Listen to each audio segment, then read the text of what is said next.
Great. So, welcome, big data enthusiasts. Welcome to our introductory session on big data and Hadoop. My name is Anjana, and I'm part of the team of No Big Data. This session is about 3 hours long.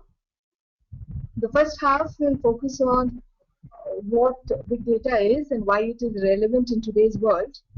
And the second half will focus on Hadoop architecture. There will be a 10-minute break about an hour and a half into this session, and that is at about 10 p.m. IST. So please, as already mentioned, please use the Q&A or chat window to introduce yourselves. And for any queries you may have, this is going to be your mode of communication with the instructor during the session as well. Since this is an introductory session, we keep this open to people at no cost on GoToWebinar. We will have a lot of attendance while everyone is muted. So our instructor will do his best to answer everyone's queries, and he'll also make sure that he reads out a question before answering it. So for those who will be joining us for the rest of the course from the next session, we will be using a slightly different tool, which will be more interactive and will enable viewing everyone's questions. So that's one thing less to worry about. For those making notes, you can sit back and relax, please. We will mail this presentation and recording to everyone. Before introducing you to Big Data and Hadoop, let me introduce you to No Big Data. So our primary focus is online trainings relating to big data and data sciences. We are thrilled to provide our course takers with instructors who are industry experts, as you will soon see during the session itself. As part of the course, we provide access to Cloud Labs, which is a cluster that you can use to play around with whatever you learn during the classes. This feature is unique to No Big Data and gives you a real feel of how things work at organizations that use big data. This is something that we're really proud of, actually. Course takers are also given lifetime access to our learning management system, which will include all the presentations, recordings, assignments, and project work. You will be able to use our Cloud Labs to complete a real-life project. A certificate is given out at the end of this. And if you wish, you can also publish this certificate on social media, that is on LinkedIn, Twitter, and Facebook. You will also be part of our alumni group. We like to refer to it as Knows Big Data, which will keep you posted of new job opportunities within big data and help you stay updated and connected. So let us move on to today's session. Our instructor for today is Sandeep Giri. I will let him introduce himself and take it over from here. Have a great session.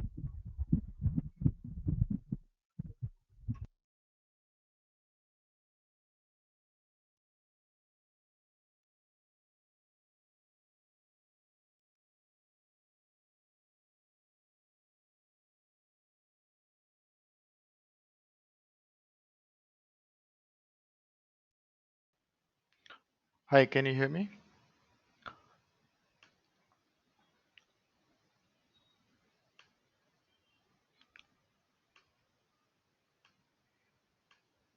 All right.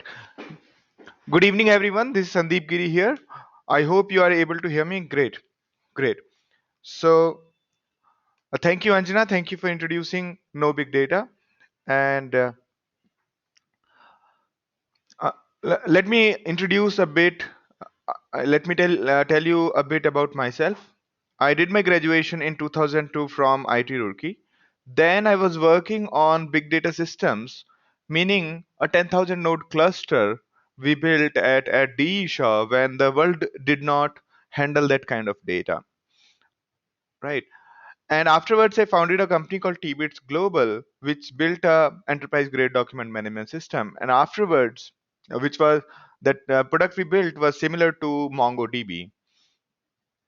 And afterwards, I joined InMobi and built a recommender and couple of big data tools for them. And after that, I joined Amazon where I built high throughput systems for Amazon.com and using their in-house NoSQL, and also built something like Apache Storm for Amazon.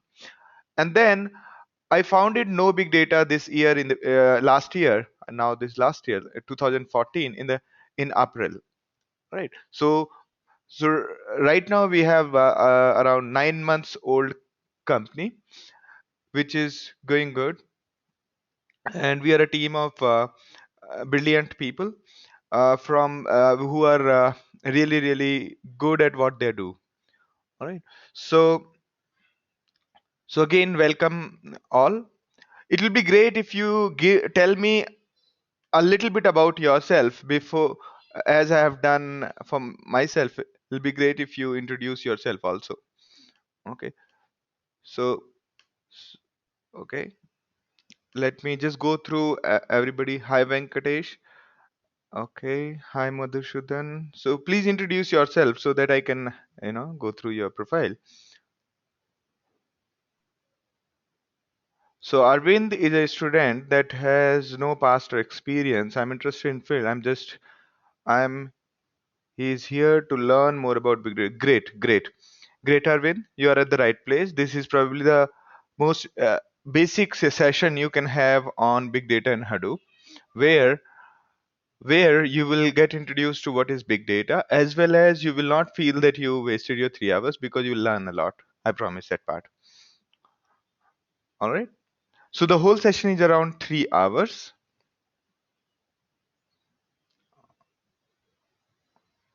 So Dilip's question is our certification recognized by any organization? So the good news is that now lots of organizations recognize as one of the premier institutes on big data. That is why, uh, because uh, because of our past track record, and that is why a lot of organizations have signed up with us and keep on asking the resumes of our people. All right. So which is equivalent of being recognized by many organizations. Hi Shri Harsha. Shri Harsha is from IBM, and he has been working in mainframe for past 5 years. You are at a very right place. Probably the most natural form for DBA and mainframe is probably moving on to big data. Hi Tarun. Tarun works at Thomson Reuters as manager with the team who builds website. Great, great.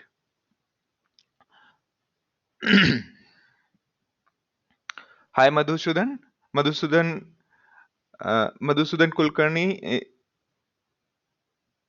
is the telecom professional dealing with OSS and BSS stuff. Great, great.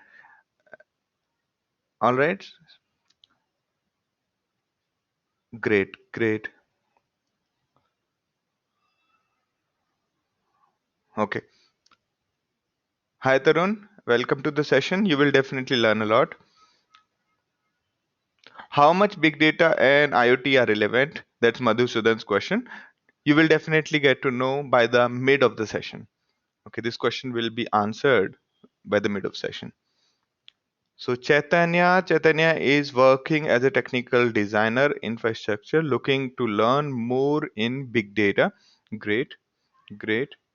And all right. Then we have Dilip. Dilip is 7 years of experience and working with Oracle. Excellent, excellent. On Fusion middleware. Great. Hi Ananda. Ananda has mostly worked on Python, but he is new to big data. Good, good. You are at very right place, because most of these new tools, along with Java, they all support Python from bottom up. Be it most of the Spark or maybe Hadoop, everybody supports Python very well. Now, hi Ravindranath. Ravindranath is a Java developer from around 8 years and planning to have a career in big data. That's a good move. That's a good move.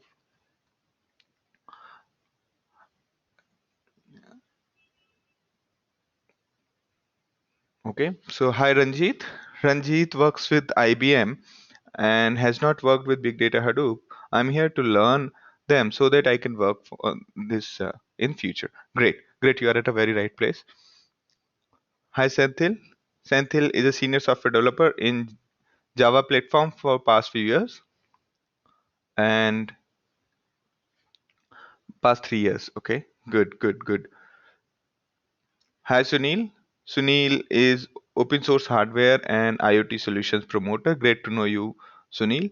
And let's see if we can, coordinate somewhere if you need any help. Okay, so from big data side, we can help you. All right. Hi, Lux. Lux is working as a software engineer. Just wanted to know about big data and Hadoop. Great, great. Hi, Sanjay.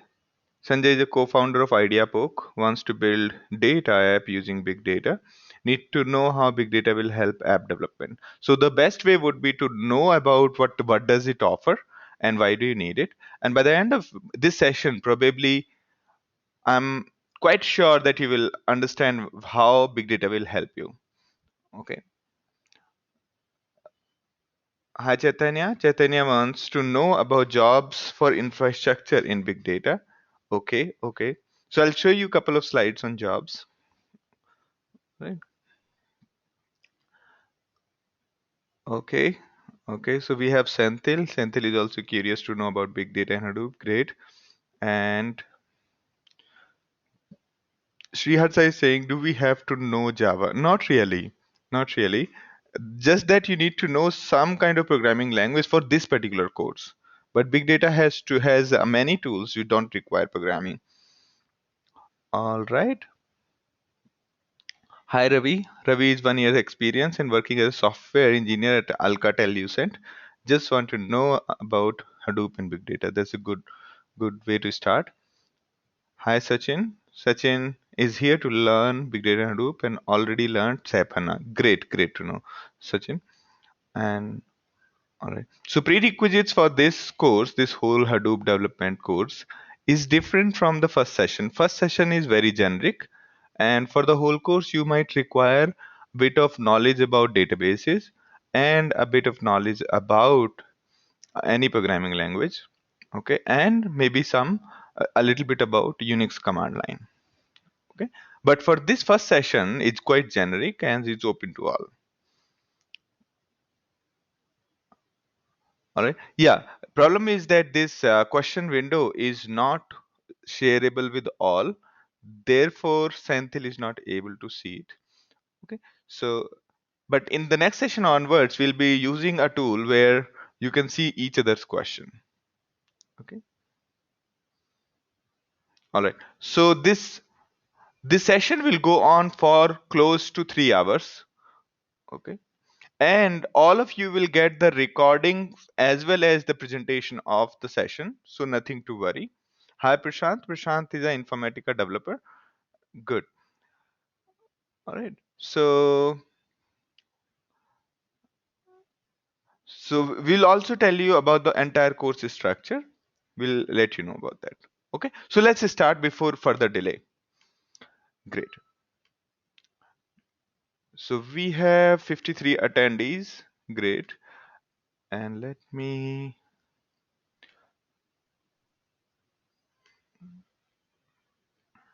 Hi Ashok. Ashok is Accenture. Is a software engineer at Accenture, and right. So he's also probably to learn big data and Hadoop. All right, great. So so today we are going to basically discuss what is big data, why does it matter to you, and how do you handle big data. Okay. And to handle big data, you might require Hadoop. And why do we need that? That will also be discussed.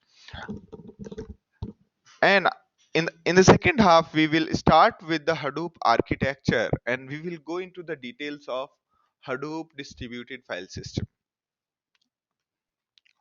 All right. So these are the left section is the one which we are going to handle till here, secondary name node, and then there are other things. All right. Great. Hi Parminder. Parminder is from IBM. Great. Let me start the session now. All right. So quick question to all of you. What exactly do you understand by big data?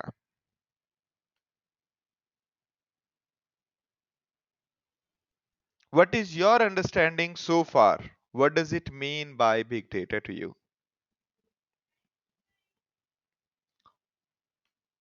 Try to put it exactly in your words. What have you understood? What have you understood by big data?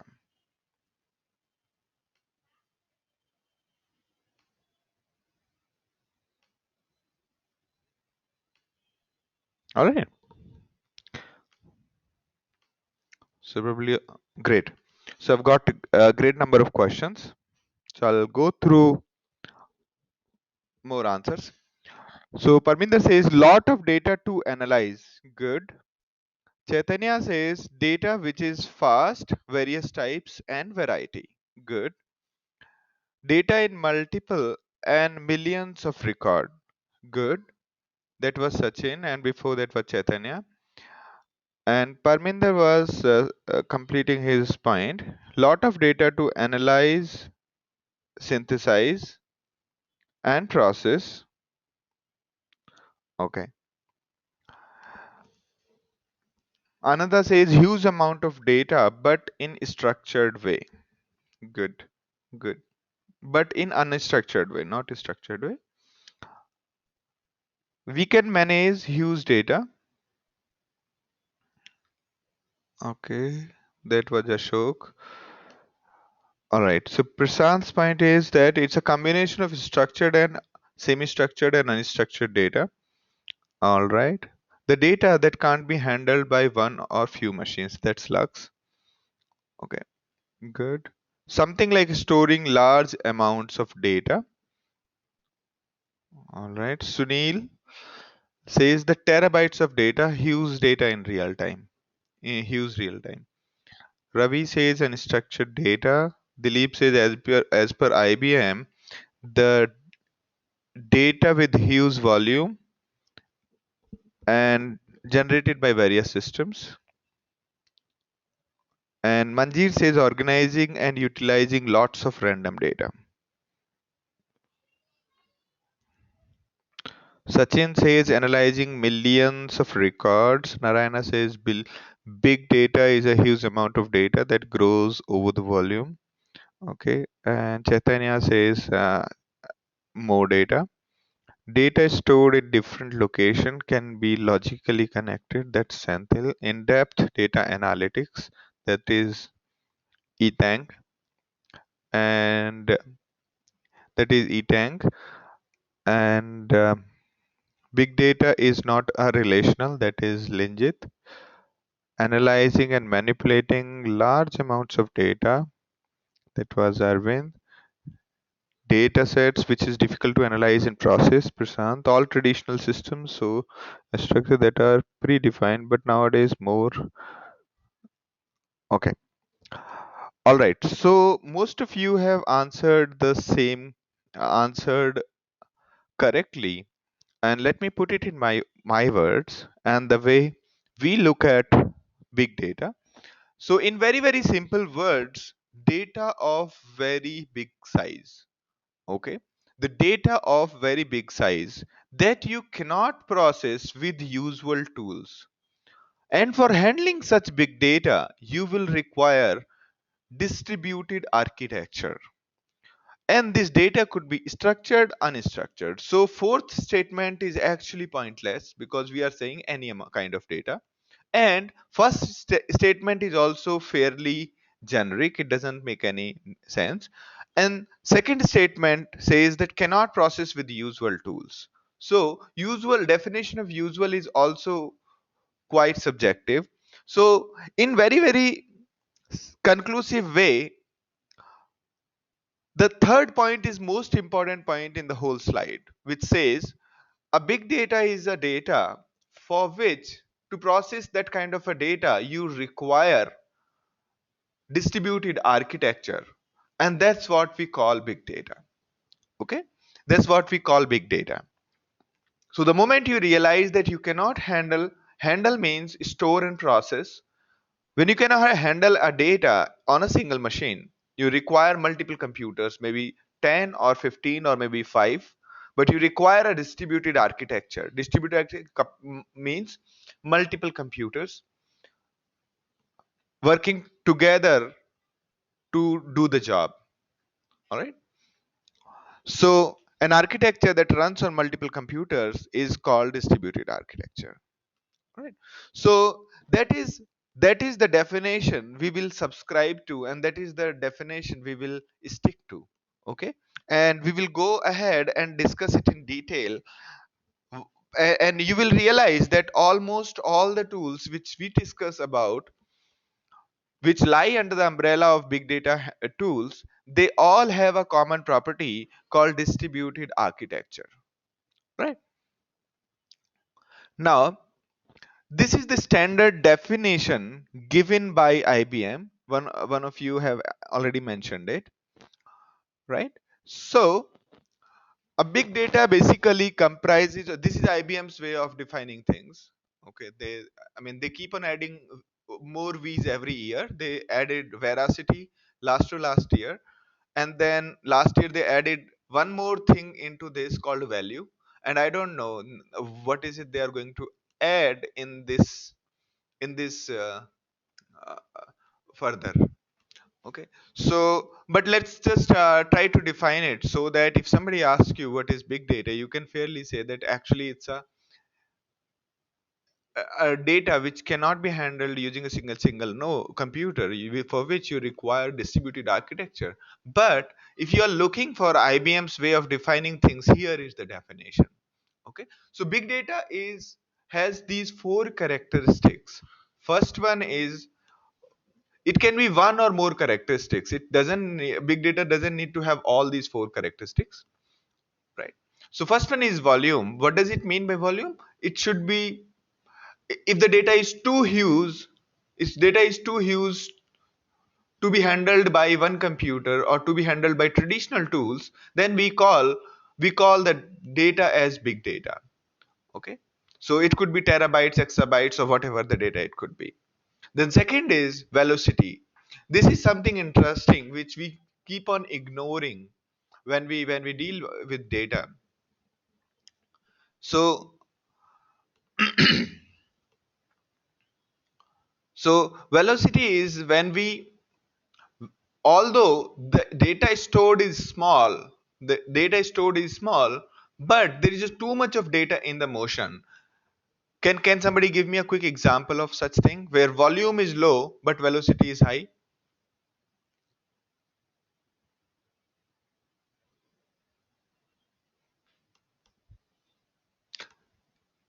So in the case of, say, a website counter, user visit counter, which basically counts how many users have come to the website, right? So at the end result, the data which is not in motion, the data at rest, is basically a number which says that these many people visited your website, right? But the total number of requests which are coming from the user side saying that there is a user visit, there's a user visit, that's too many. So any analytics tool generally have too many too many requests coming in. So there is a lot of data which is in motion while the data at rest is very small. So even though the data may be smaller, but in case you have such a huge request set coming from the user or such a data which is in motion, say for example the recording which is going on right now, although although there is the video session which we are running, we have how many users right now? We have 55 users, and by the end of this session there will be a 4 GB of data transmission from my side till the go to meeting server, right? But if you see on the other side, GoToMeeting server will be sending 4 GB to all of you, which means it will be close to 200 gigabytes. Okay, in these 3 hours, it will be sending 200 gigabytes of data to all of you. And although there is nothing at rest, at the end of it, you may not be recording it, but there is nothing at rest. So data in motion makes a reason for building big data tools. Okay, because the moment the request keeps on growing, the data keeps on growing in motion, the you will require more systems, newer kind of architectures to handle that kind of a situation. Okay, now third one is variety. What does it mean by variety? Let's take a case where there is no volume, there is no velocity, and still that would make a case for using a big data solution. Now take a case of searching for a route in a big map, right? Big map as in you have a map of India and you have to find out, based on all kind of traffic rules, all kind of things, find out a route from one point to another in the country. So map might be in a size of 200 gigabytes. Okay, so the data at rest is quite small in terms of when we talk about big data, it's just 200 gigabytes, right? But and there is nothing in motion, but the problem at hand is quite complex to solve. Finding a location in a 3D map from one point to another, finding a path from one point to another in a 3D map. Why I call it 3D? Because there will be flyovers and there will be all other kind of data, right? So so just by the virtue of the variety, just by the virtue of variety, we would have to find out better architectures, better solutions to solve these problems, right?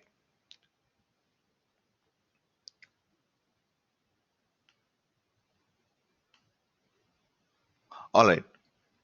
So those are the forms of data, such as so when it's not the volume or velocity, when it's just the format or the problem at hand which requires you to move to distributed architecture or move to a system which runs on multiple computers simultaneously, then you call that you have got a problem of big data.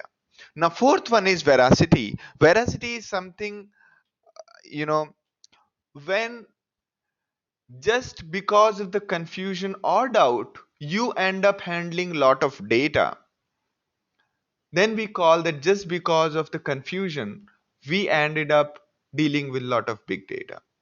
Okay, why does this confusion arise? So you had some primary data, you got some other data.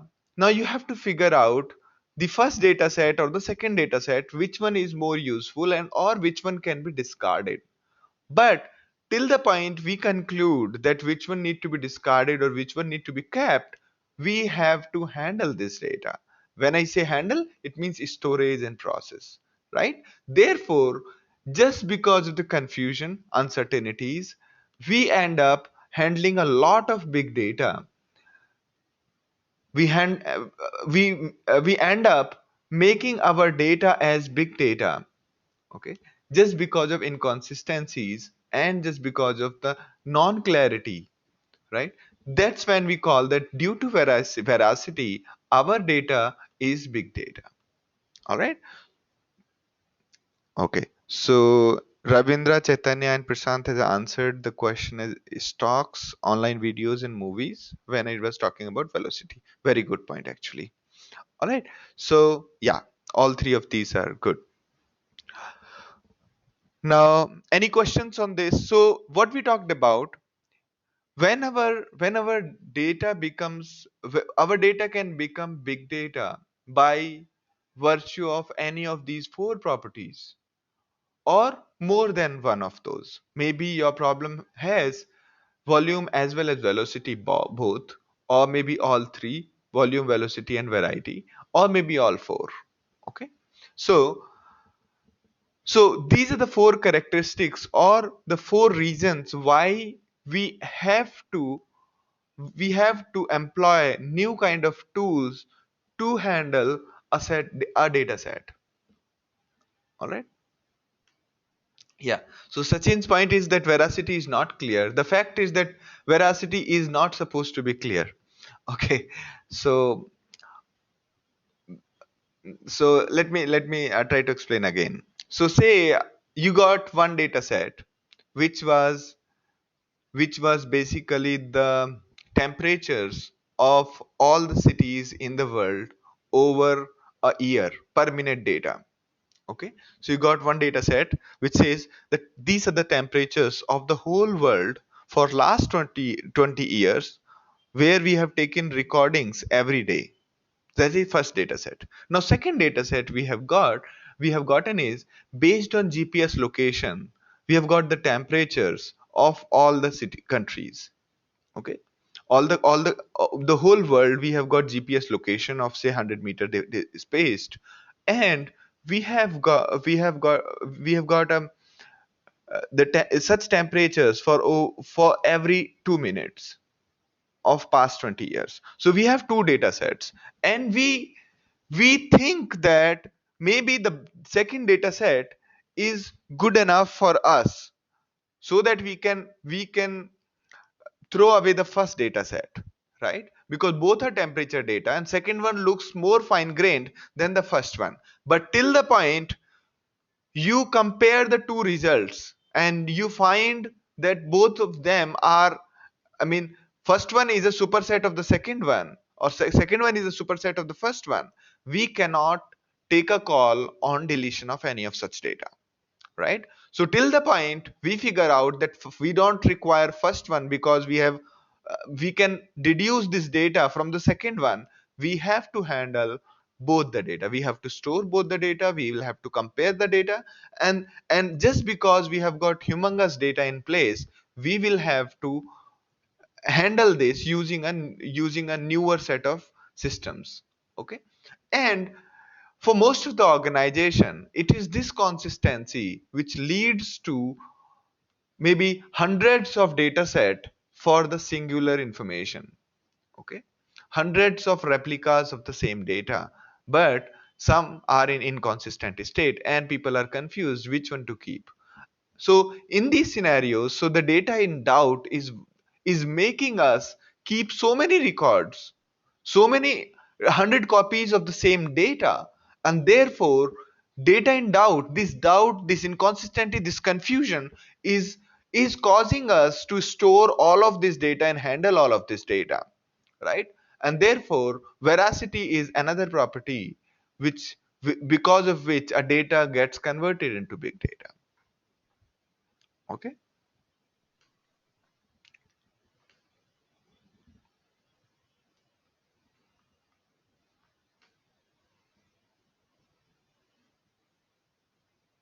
Okay, Madhusudan has got a good point.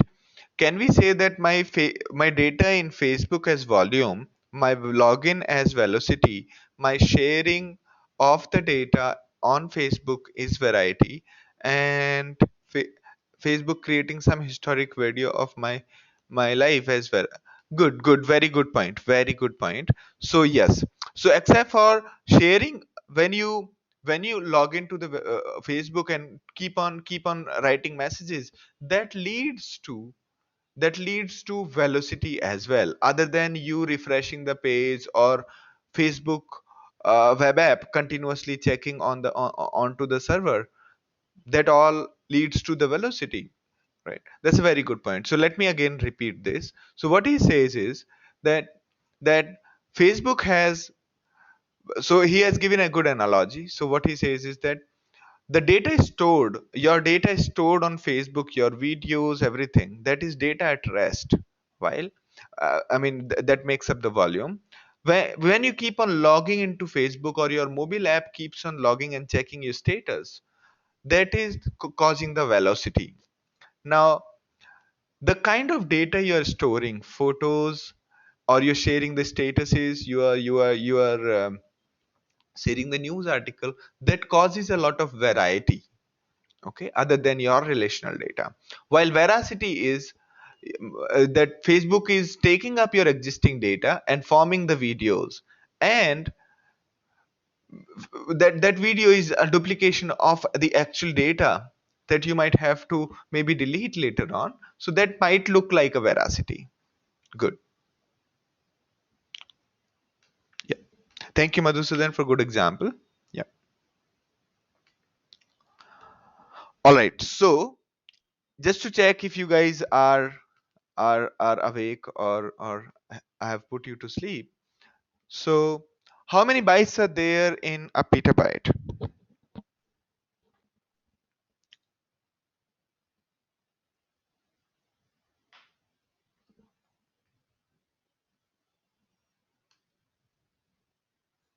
Okay, Madhusudan says that 10 to the power 9, 9 what? 9 bytes. I think that's a gigabyte.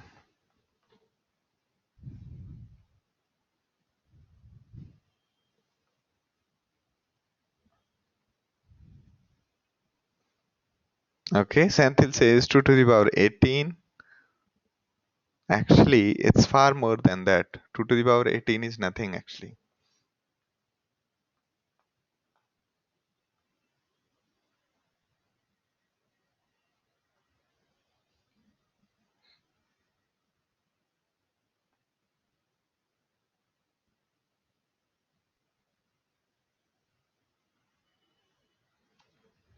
2 to the power 18 is hardly, I just checked, it's hardly, it's not even 1 megabyte, it's zero point 0.3 megabytes. Okay, 1000 terabytes, good. Subramanya says that 10 to the power 12, but the 10 to the power 12 is a terabyte, right? Good, good. Gotham says 10 to the power 15, 10 to the power 15. Awesome. So everybody got. Yes, Lux has got 2 to the power 50. That is the easiest and most uh, difficult to figure out. So 2 to the power 50 is the right answer. Okay. While 1000 terabytes is easier to say. It's actually 1024 terabytes. All right. Ravi Kumar says 10 to the power 18. All right. 50 to the power 10. 50 to the power 10. No, that is little too much. 1024 exabyte. No, actually. Okay, good. Good. Great. All of you got the answer correct. I mean, those who make a mistake, here is the way to remember. So it's basically close to 10 to the power 15 bytes. And the way you can remember is using this way. Kilo, mega, giga, tera, peta, exa. So after peta comes the exa. Okay, Ashok? Right? Now, exa, zeta, and iota. Okay. So all of these are a multiple of 1024. 1024 is how much? 2 to the power 10. Alright? 1024 is 2 to the power 10. So 10 to the power 10, then 20, then 30, then 50. So this is, sorry, this is 50. Alright?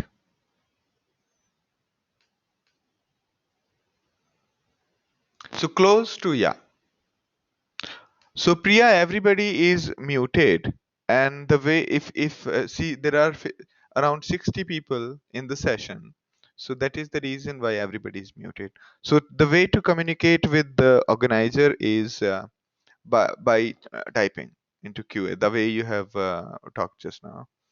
Okay, great, great. So all of you have got the idea about what is a petabyte. So we talked about a petabyte is 10 to the power 15 bytes. So let me ask you this: how big is 1 petabyte? Okay, that we talked about in the previous this one. Now my question is 1 petabyte a big data? So we talked about big data. What does it mean by big data? Okay, big data is any data to handle such a data we require distributed computing. Our usual tools cannot help. Okay, in those cases we call a big data as big data. Okay, so now question to you is petabyte a big data? Is petabyte a big data?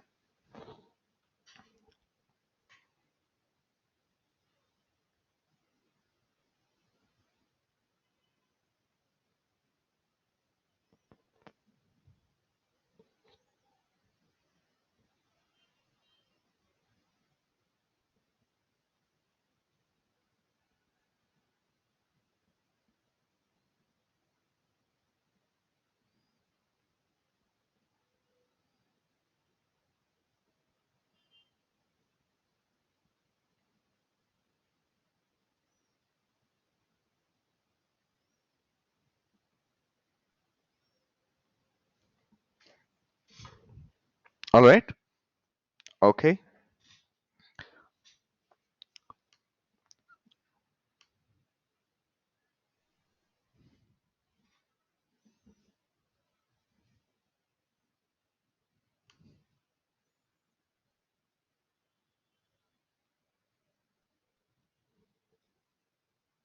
Okay.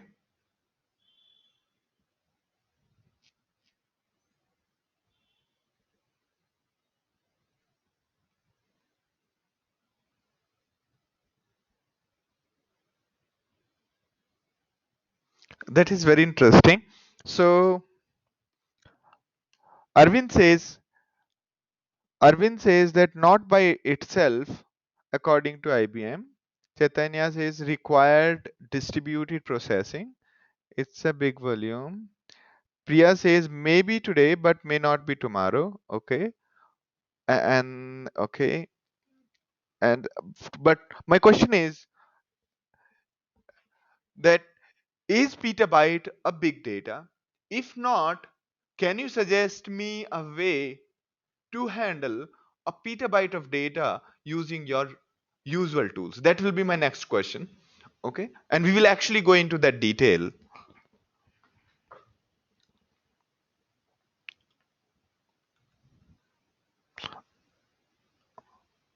So everybody's audio is muted, Prasant. So you have to ask your question or answer the question by typing.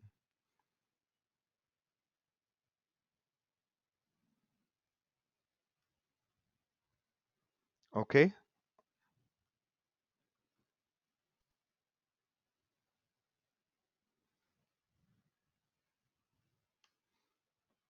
Okay. One of the properties. Okay. Okay. So I'm actually going through all of your answers. So Pallavi says considering the videos uploaded, photos shared on the net. No. One of the properties of the big data, that was Lux, but that's not completed. Okay. So it is more than 200 terabytes. That is Sachin. Even gigabytes of data, if it is complex structure analysis is required. Yep. Okay. Raj- Ranjit says it depends on the money machine we work. I mean, if the machine is good enough to process 1 petabyte, then it's not big data. So that's exactly my question is. So in your experience, how big the machines have been? Have you seen a machine with a 1 petabyte hard disk? Or is there a way to connect disk storage of 1 petabyte and handle that kind of disk on the one machine reliably? Okay. Dilip has got very good question. Yes, if it is generated in various less time and different data types. So Dilip is saying if it has got velocity, then it's big data. Otherwise, it is. Okay. Okay. Sachin says that yes, it is big data since there is no conventional tool to handle this data. That's exactly the answer which I have. But most of you are also have got points. Okay. So Priya is suggesting what we are going to talk about in SDFS. So thank you, Priya. And yep. So Ashok's point is that I don't know if we cannot handle 1 petabyte of data using one machine, can we handle using a cluster? That's what we are going to talk about. Excellent. So good.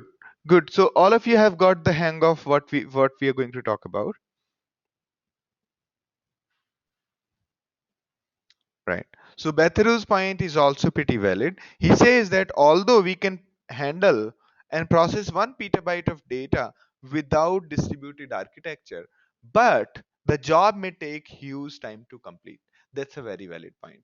But before even trying to process 1 petabyte data, let's talk about how to even store the data.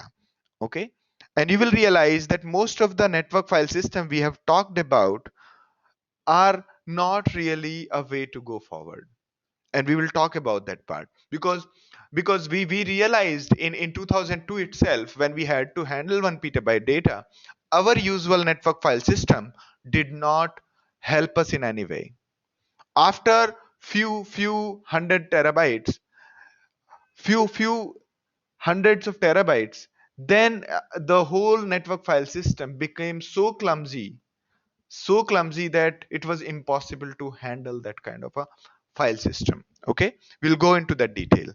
So in my opinion, as of today, 1 petabyte data, the given the kind of hardware we have as of today, 1 petabyte is a big data. Okay, unless you can give me a conventional tool which can handle 1 petabyte data in a reliable and in a timely manner. Okay, so we'll go into the details about how do you handle such kind of data.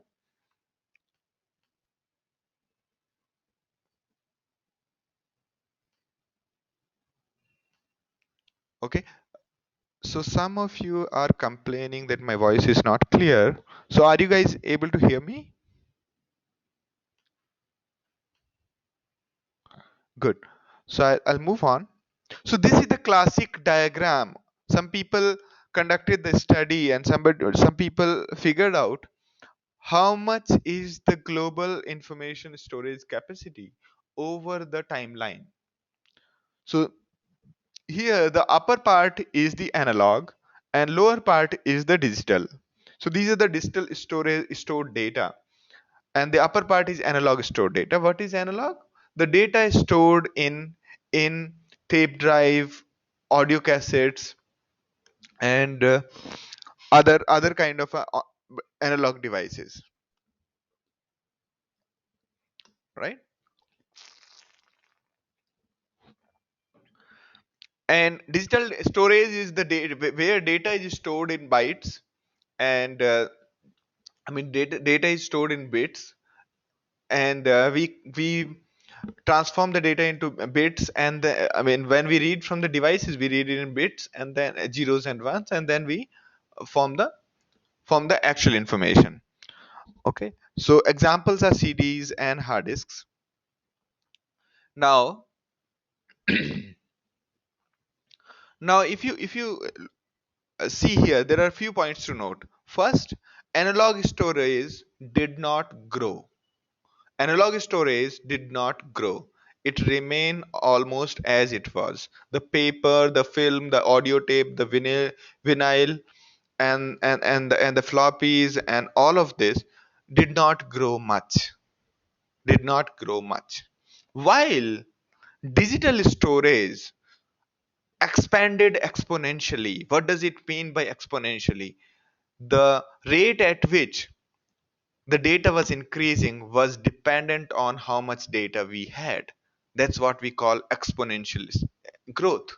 Any exponential growth means the rate at which something is changing is is is proportional to how much that thing is, right? Saying rich gets richer is actually exponential correlation. Okay, so similarly the data growth has been exponential. Here it looks like a straight line in this diagram, but the way it has been studied, the data growth became exponential in 2002. That's when we call it a beginning of the digital era.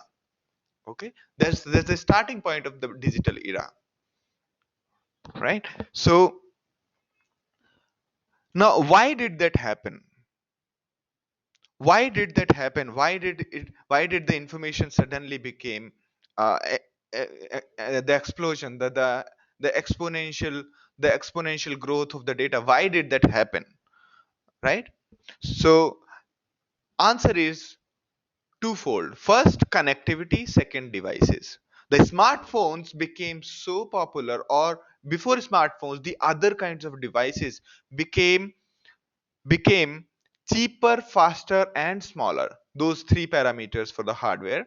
The devices became cheaper, faster, and smaller, as well as the connectivity became cheaper, faster, and smaller.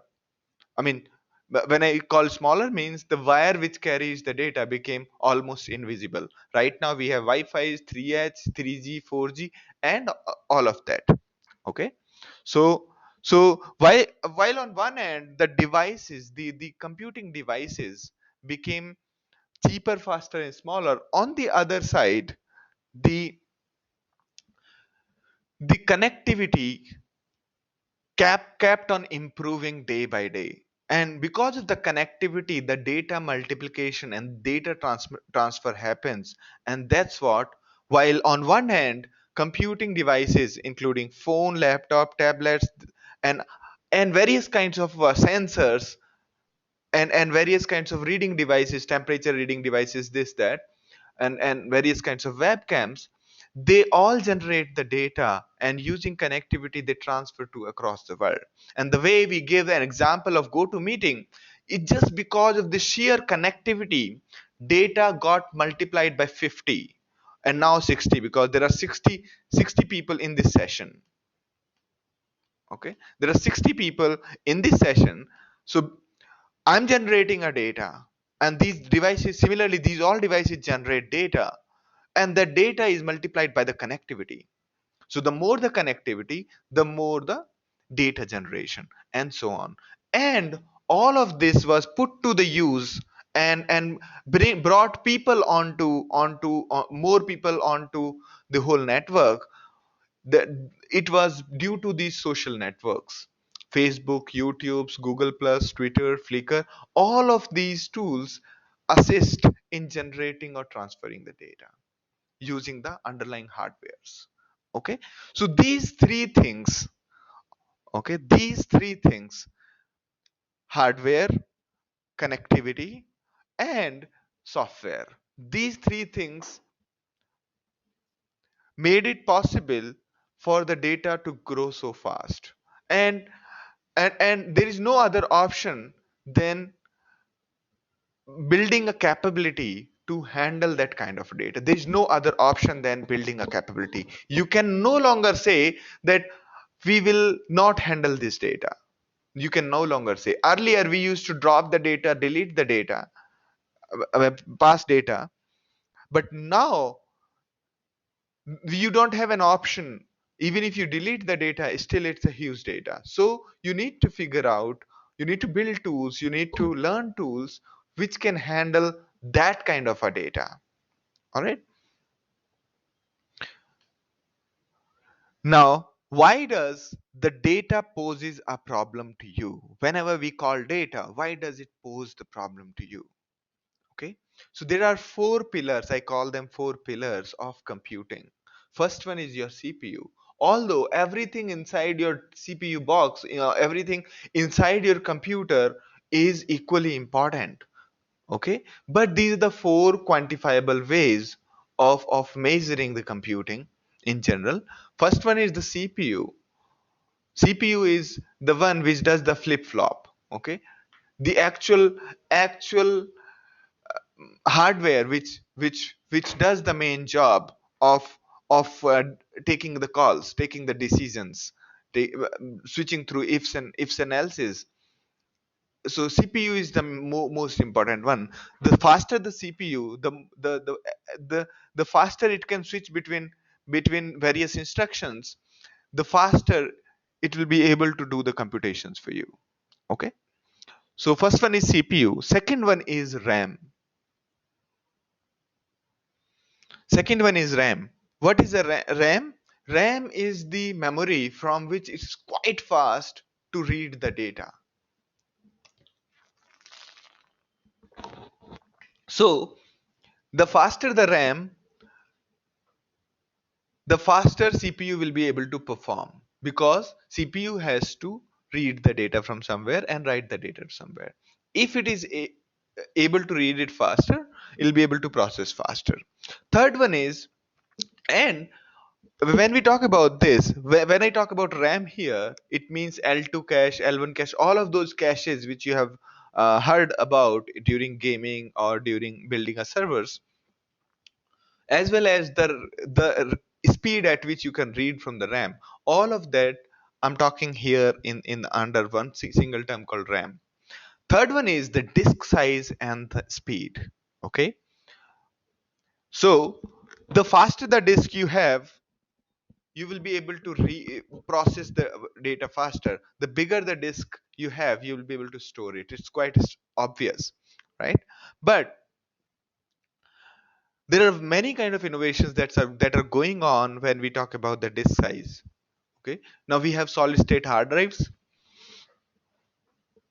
Solid state hard drives are faster as compared to the normal hard drives, and but they are quite costly and they don't have that bigger storage as given by the our magnetic drives. Fourth one is the network. Okay, network is something we never considered while thinking about computing. Since the moment since the point we were not able to store the data in one machine, we had to store on multiple, and hence the data transmission has to happen. Therefore the network became one of the pillars of the computing. Okay, and while we do computing, while we build software, we generally keep on switching the bottleneck from network to disk to RAM to CPU. Okay, so if your network is slower, you'll be able to read the data slower, and then you will try to move the data closer to the computation, or take the computation to the data, and so on. So there are many kind of techniques you will use to switch the load between these four things. Okay, you will try to move the data from disk to RAM, or vice versa, in order to achieve what you want, in order to be able to handle the big data. Okay, all right, so hope this is clear to all of you what I'm talking about here.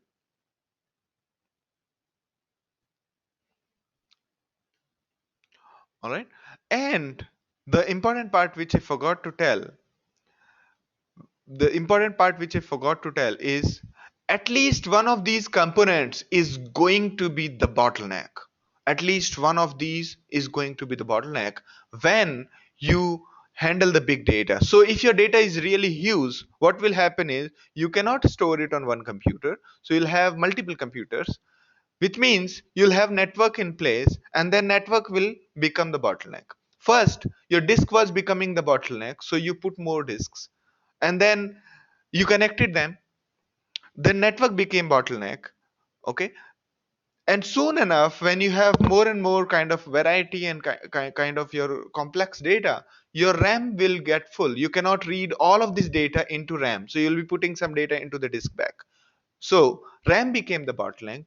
And and interestingly, when it comes to the velocity, when we talk about the velocity part of the four pillars, it is the RAM which becomes the bottleneck first, and then the CPU. CPU is hardly the bottleneck.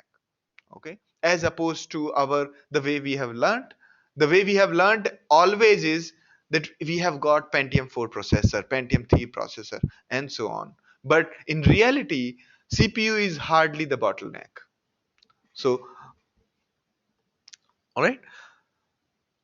So whenever we talk about big data,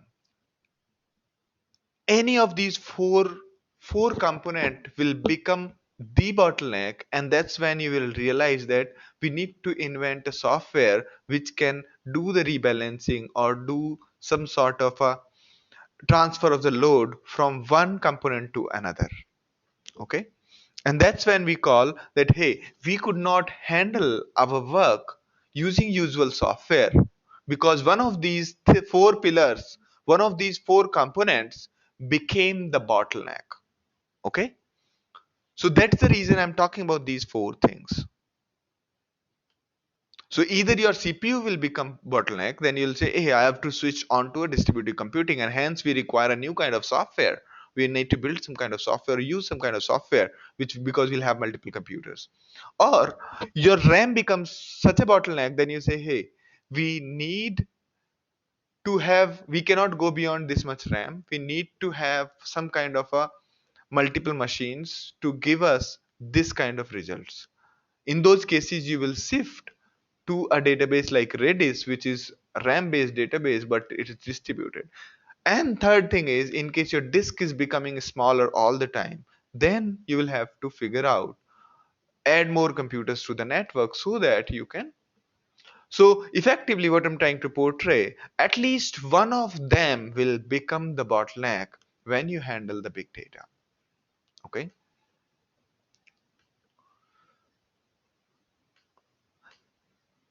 Yes, I'll share the recording as well as I'll share the presentation. So nothing to worry about. Just focus on asking the right question and focus on if I'm making a mistake. All right? Awesome. Awesome. So great. I've got a great audience. All right. So the that was from the very technology perspective. Okay, that was from the very technology perspective. Now these are few of the example big data customers. The first section, I have worked on at least three of those. When we talk about web and retailing as in e-commerce.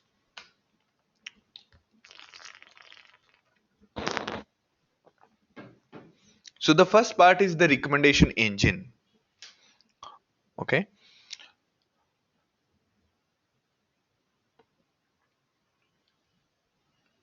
so what exactly is recommendation engine? All of you who have gone to Amazon must have seen, you may also like these.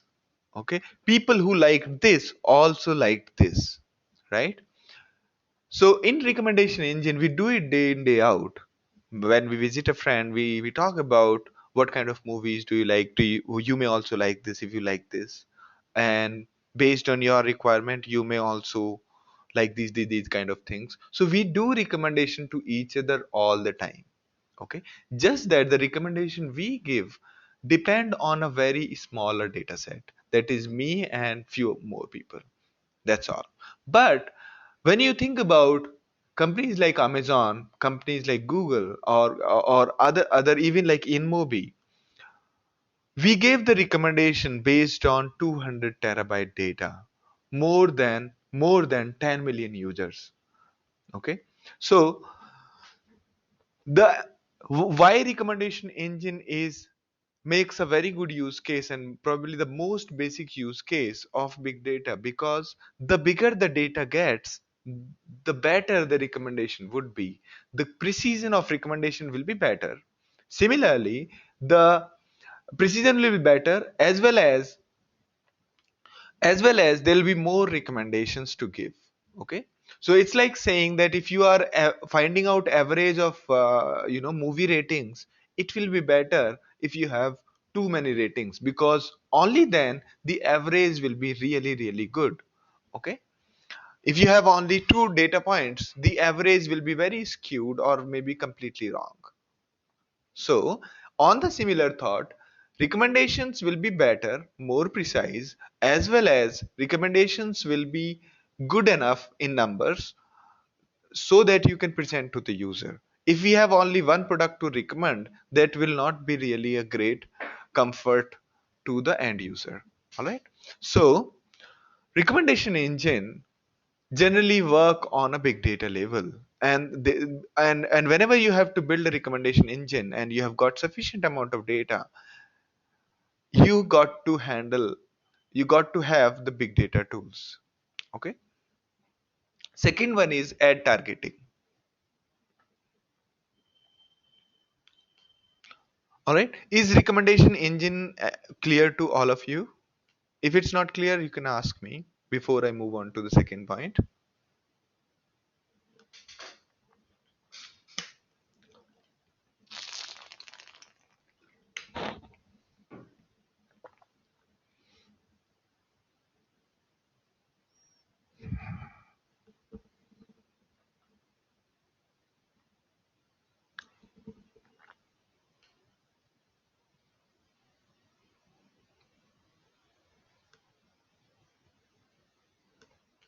Okay, so it's clear to everybody. Great.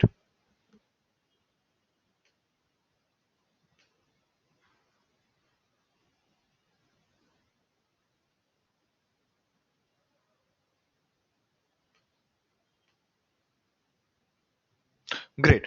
Now, so the kind of recommendation, I mean, the most primitive form is this person likes this product this much. And we have got such kind of three column data for a million users. And based on these three columns, you have to give this person will like this product this much. Okay. So you have to give three column result saying this person will like this product this much. So that's like a prediction of the likelihood. All right.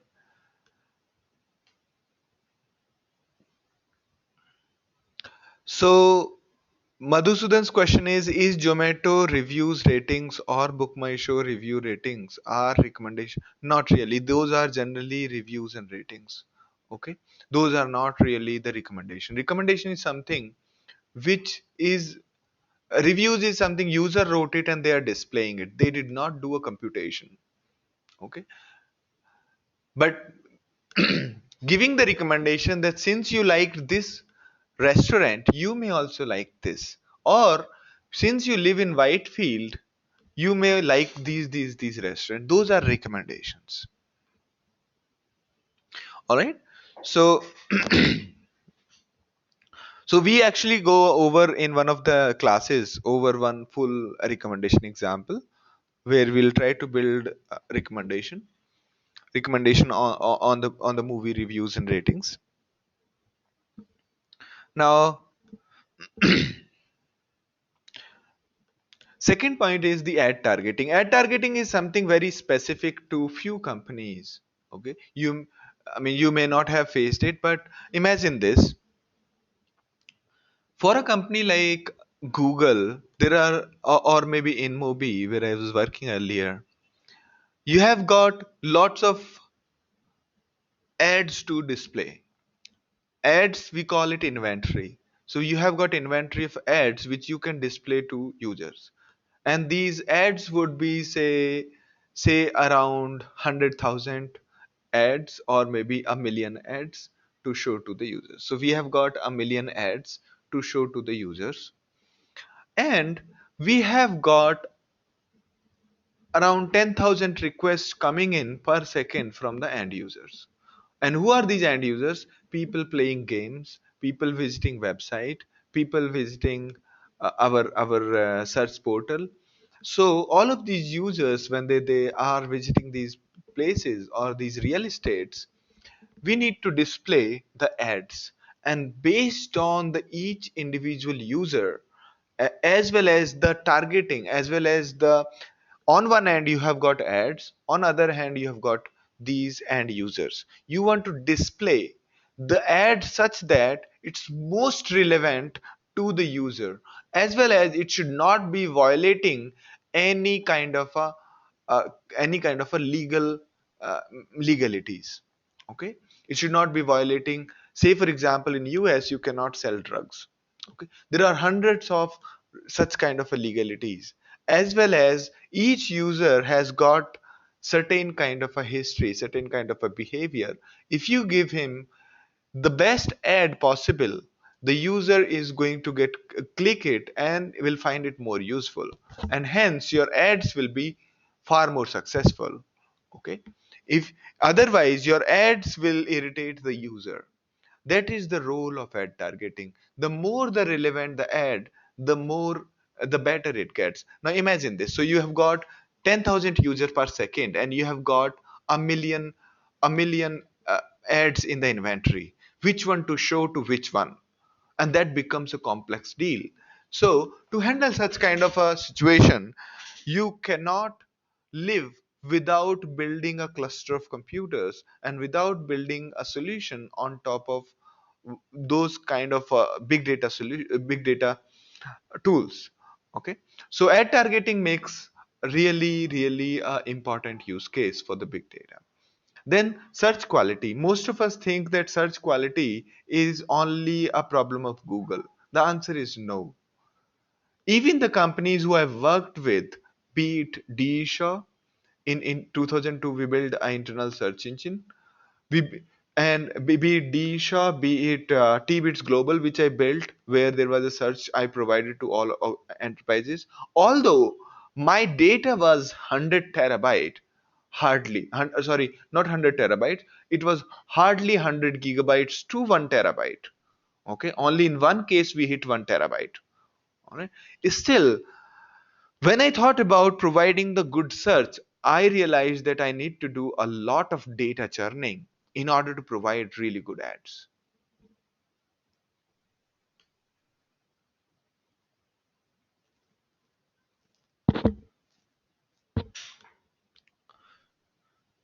Right. So Sachin is saying that, so what I understand is, when I searched for a laptop bags, and then recommendation could be laptop cover. Yeah. So that's all the recommendation. But also, if you notice the search result that come in when you go to Amazon or any of these websites, they figure out based on your word that which which category does it belong to. If you searched for a Samsung, the chances are you will get the first result as the mobile, rather than book written on Samsung or a book containing maximum keyword as Samsung. All right. So those are the kind of, magic things you need to do when you are dealing with search quality. And search quality does not come automatically. You need to build it. Say for example, how do people pronounce blue dart? Is it blue space dart, blue, and this dart? So also maybe, so you will have to build various kinds of dictionaries based on the country, based on the user, so that you can give them appropriate automatic completion of words, appropriate suggestions, so that their search quality becomes really good. Also, when you have to provide a phonetic search, meaning similar sounding words, so SANDEEP as well as SANDIP, both mean Sandeep, right? In case you have to provide that kind of searching, then you got to do a lot of data churning before the user searches for it. Okay, and to do these kind of data churning, building thesaurus, building dictionaries, building phonetic symbols, all of this require you to churn a lot of data. And that's why search quality would force you to basically build big data systems in house. Okay. Data churning is a general word which we used for when we data processing, and data churning is means the same thing. That was Ajay Krishna's question. So what is data churning? All right. So data churning and data processing or data crunching, it's the same thing, and used interchangeably. All right. So search quality, as I talked about, when you think about search, there'll be lot of use cases where you have to handle a lot of big data. Say for example, you have to find out the next word user is going to type based on the previous word. Okay. Say when people type happy, the next word they type is birthday. Right. In those cases, you might have to look at the tuple database from Google, which is around 6 terabyte. Okay. And maybe you will have to build some kind of understanding of words. What does levi's mean? Does levi's means a book, or does levi's means the jeans? So those kind of correlations you will have to build, even if your data to be searched is not big data. Even if your data is 1 terabyte or maybe 100 GB, still you will have to build search engine which is really good. Okay. So that is why this the search quality is so important in today's time, because everybody compares with Google that, hey, I searched it and I got it. Okay. And you can't even search 100 GB. It's stupid. Okay. So that's the reason people nowadays have started focusing really hard on providing even the intranet search. Okay. There are so many companies which I have met recently in Bangalore, who actually provide the search engine to the intranets, and it's a difficult problem to solve. And even eBay has outsourced lot of his such quality to really brilliant engineers from. Okay, so fourth one is the sentiment analysis. What does it mean by sentiment analysis? Is I mean, these are the few things I have done in past. Sentiment analysis is figuring out what is the response of the people towards your product, your brand name, or a movie, or anything in public. Okay, so you need to figure out the sentiment of people towards something, right? Say for example, a movie recently was released, and we want to figure out before watching the movie and after watching the movie, what was the people's response. Okay, and how do people generally do it? They take the data from Twitter containing few keywords, and then count how many negative words were used against a movie, and then measure that how many negative words were used earlier and before and afterwards. Okay, so that is what lies under the umbrella of sentiment analysis. Okay, so that's what we call a sentiment analysis. So is this clear to all of us? So you guys are not asking questions, so you should be asking a lot of questions. Either I'm really crystal clear, or I have confused you all.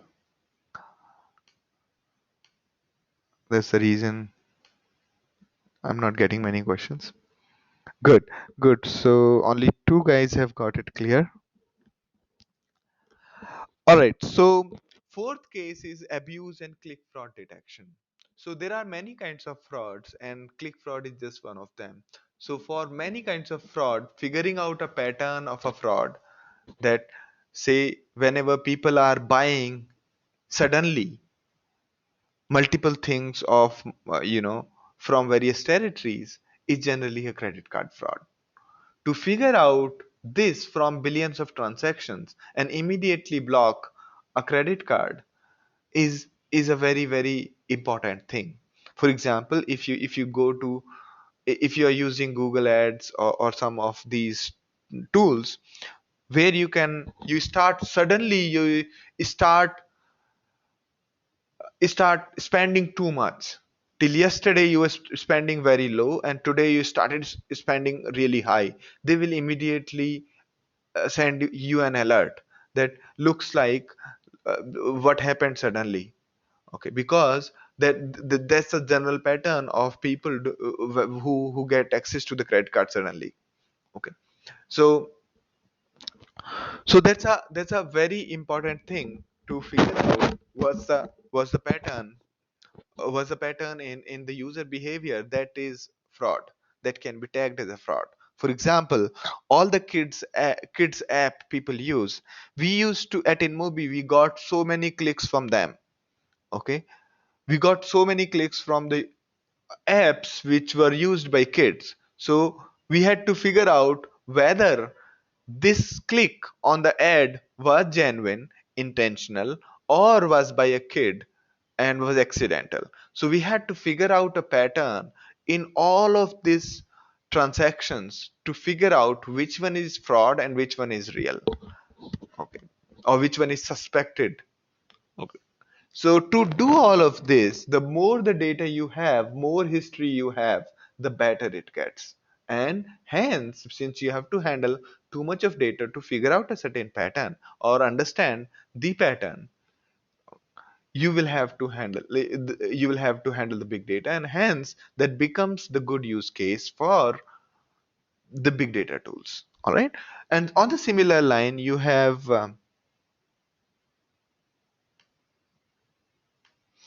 okay. Great, great. So Venkatesh, in this GoToWebinar, there is no way to actually show the questions to everybody. Okay, and that's the reason you are not able to see the questions. Okay, so Pallavi saying, okay, is one. We'll go at a slower pace will not just rush into it, because there are many different kind of people in the session.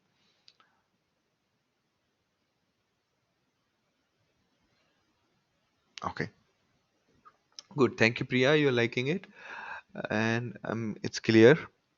Okay.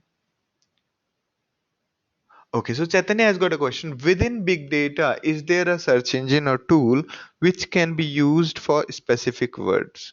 Within big data, is there a search engine or tool which can be which can search for specific words? So do you mean to say that within the big data suite of components, are there components which help you searching? So there are various kinds of tools which help you searching, and even MongoDB provides you an inbuilt search into the database. So there are many kind of a search engine which many kind of databases which have come into play, which can handle huge data, as well as which can help you searching for keywords in the big data.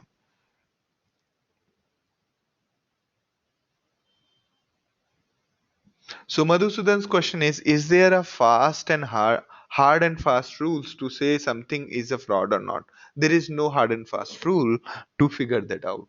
That is why, but at the end of day, you know that this is fraud, right? When a credit card owner comes back and says, "Ki somebody stole my credit card, it's not my fault. Could you reverse the transaction?" That's a fraud, right? Similarly similarly when you, after a point of time, say for Google, advertiser goes to Google that, "Hey, I got so many clicks, but nobody actually visited my website, so there is a click fraud," right? So somebody is clicking my ads, and I'm being billed, but there are no sales happening, so that is click fraud. And that's when Google will go back into the history and tag all of those clicks that happened as fraud. All right, Madhusudan. So there is a hard and fast rules to say there's a clear cut difference between a fraud transaction or genuine transaction, but there is no hard and fast pattern to identify that, and building that pattern is something requires churning of humongous data. Okay, I built something called anti-money laundering, a tool for DESHA, where what we had to do is, given a lot of transaction which DESHA does with various parties, I had to figure out which of these parties are terrorists. So I have to match all of this names and their addresses against the database provided by SEC and other kind of companies, other kind of websites which provide the data on terrorists, and then flag the various results. And that's called anti-money laundering detection, one of the parts of stopping the money laundering. Okay, so we had to figure out patterns every day to basically detect that this is a fraud, this is not a fraud. Okay, and that's a science in itself. Click frauds be prevented to some extent, they are prevented, but not to a deterministic state. Okay, because I mean, if people employ lots of people to just do the clicks, to do just the clicks, then there is no way to actually for Google to actually figure out that this was a fraud. So I doubt if it can be I mean, prevented. All right, that's a very good question, Ajay. Moving on. So other than that, in telecommunication, you have customer churn prevention, you have network performance optimization. Customer churn prevention means, why did customer leave you? If you figure that out, you can stop him from leaving your services. Okay, why did somebody leave Airtel or Vodafone to some other competitors? If they can figure that out based on the past history of the user, that they tried to call us these many times, we billed him this many times, his phone was connected only for this duration, and he did not have signal, and his location was these things. So we can figure out that, hey, these towers are bad, and we need to replace them. So those kind of churning, all of these companies are doing. Now they're learning to do all of this so that their customers can stop. Okay. While while I mean, they could also basically figure out many kinds of pattern based on the historic data of the user, so that they don't leave them. Now, the second uh, thing with what they can do is they can improve the experience of the existing user based on the network traffic. Okay, so based on if they figure out the, if they fingerprint the data, I mean if they, what do you call, if they identify, they fingerprint the data, and they figure out a pattern that most of these people in the daytime they are in the high tech city, sorry, in the electronic city, or they are in Whitefield, or in this location when they go to offices. That time the more calls are being happening from these areas, so we need to route our the capacity to these places in this time to this time, and this time to this time. So those kind of performance optimization, most of these services can do. Okay, similar is calling data record analysis. They can, a lot can be done in this domain, and they are doing it. Okay, and since most of this data is so humongous in by itself, that they would have to employ big data solution, otherwise they won't be able to do these processing. Okay, even storing that kind of data. All right. Similarly, analyzing network prediction failure. And other than that, many governments are using big data for fraud detection. As I told you earlier, in case of financial firms, governments are also doing that. Similarly, various kind of security threats.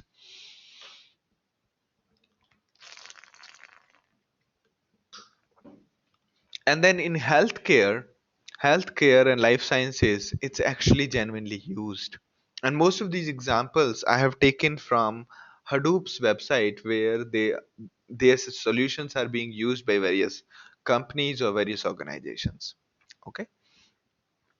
S- and okay, so these are the few use cases, and this is the big, you know.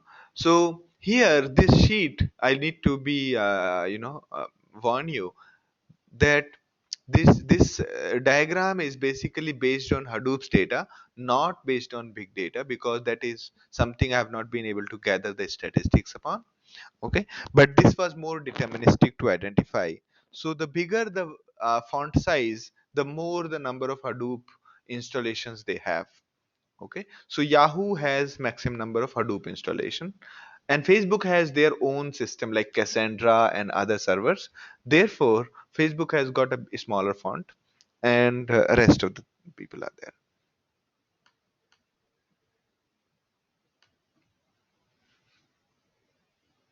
So, yeah. So Priya's question is, how are we identifying the data pattern? What is the computation method? Will you explain it in today's webinar?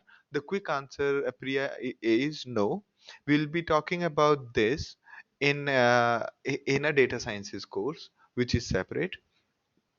Okay. In big data and Hadoop course, we'll be mostly talking about how do you handle data using various kinds of tools, and how do you build various kinds of analytics. Okay, basically from the tooling perspective. All right, tooling and architecture. So Chaitanya's question is, also traffic signal, they are trying to use big data to avoid traffic jam. Yes, they are trying to do that. Yeah, they're trying to fingerprint which data, where the traffic is, how, what is the traffic pattern, and all that. So Madhusudan's question is, in telecom, still many companies use in-memory performance than big data. So there are many companies actually use in-memory performance than big data, but lots of people, lots of problems cannot be solved by in-memory databases or in-memory computing. Okay, therefore it is inevitable to have a big data solution which has persistent, I mean the whole suite of component they will require to handle the big data, not only the in-memory ones. But in-memory has got its own advantage, and for a different kind of problems you will use that. Okay, so Venkat's question is, are big data and cloud same? So big data, as we described, big data is just data which is huge in size. Okay, and in the general pattern is to handle such kind of data, you require multiple computers. Okay, a cloud is nothing but a computer in somebody else's premises. That is a cloud for you. Okay, it can be a single computer, it could be multiple computers, it could be hundreds of computers. Okay, so you can say that big data is generally churned on cloud. That is a good enough statement, but big data and cloud are not the same thing. Is there a limit in big data? Okay, so each component has their limitations, but each component has their limitations, and but big data by definition doesn't have a limitation. It's like saying, does integer has a limitation? The answer is no. Big data means big data. I mean, not integer. Integer was a bad example. Does a number line has an and? Answer is no. But each individual tool does have limitations. Can you explain when would in memory be used, like HANA, and when? So mostly whenever you do a far. So his question, let me repeat. Narayan's question is, when do you use HANA and when do you use Hadoop? Let me be very brief and blunt. Okay, let me allow me to be a little brief and blunt. So HANA you use when you have really fast-paced computing. Okay, you have really fast-paced computing. But Hadoop you use when you don't have the fast-paced computing requirement, but you have got huge volumes of data, huge volumes of data. Okay, but HANA you cannot use when it goes beyond the RAM size. Okay, if it goes beyond the RAM size, say you have to churn a data of 200 terabyte, there is no RAM in the world which has the size of 200 terabyte. You cannot use HANA like solution. Instead what you will do is you will do hourly churn using HANA, loading the data hourly basis.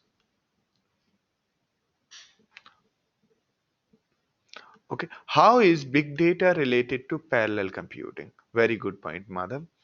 So let me try to explain this, a very good point.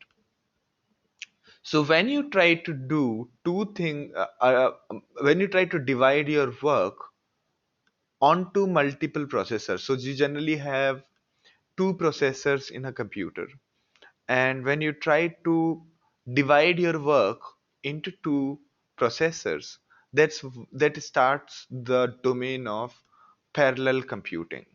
Okay, interestingly, parallel computing or parallel programming and distributed programming, distributed is something very closely related to big data. As we said, distributed architecture, when you require distributed architecture to handle your data, we start calling the data as big data.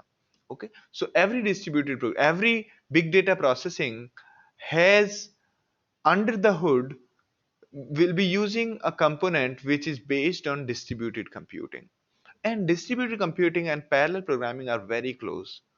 In parallel programming, we started with one processor to two processors, and now those processors are located in the network.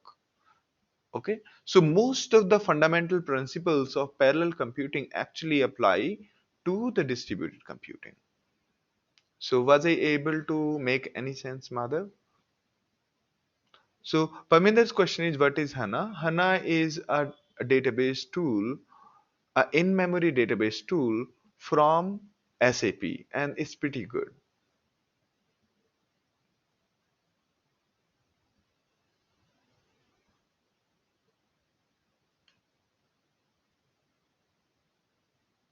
Okay, so Jyoti's question is that we are talking mostly about unstructured data from various kinds of social media and various kinds of network. How about the huge volume of traditional data that exists, say for example, insurance, telecom, finance, can we migrate to big data? Very good question. Very good question, Jyoti. Now, let me try to answer this question. So,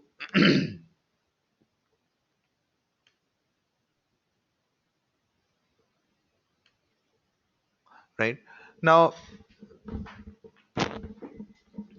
let me try to explain this. So basically, even in the traditional data set, when the data is structured, there are many use cases where you need to do the processing, and that processing or the storage cannot be done using a single computer, and you have to distribute across a cluster. Okay, in those cases, you will have to use big data and Hadoop.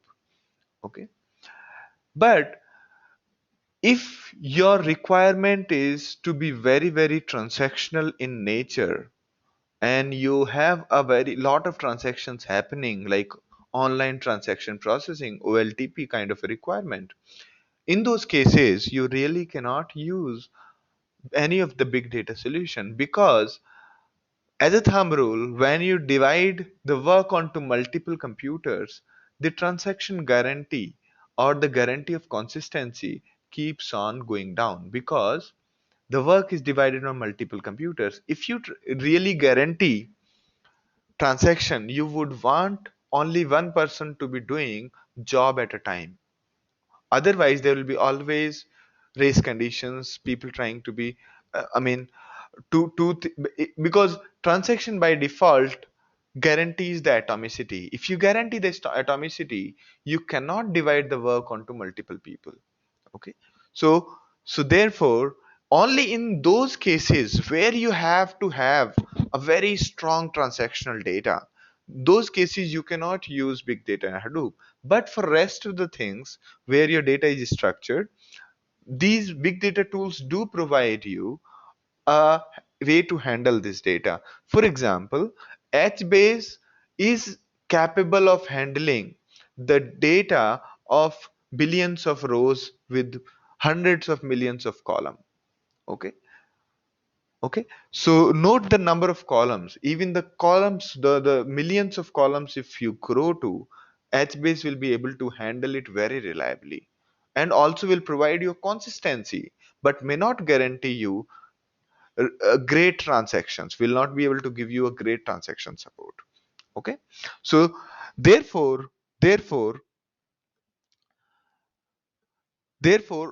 for lots of cases, big data and Hadoop, the whole big data solutions are able to give you the solution for the structured data as well, but cannot guarantee you, most of these tools cannot guarantee you the sophistication of transactions in the relational databases. Okay,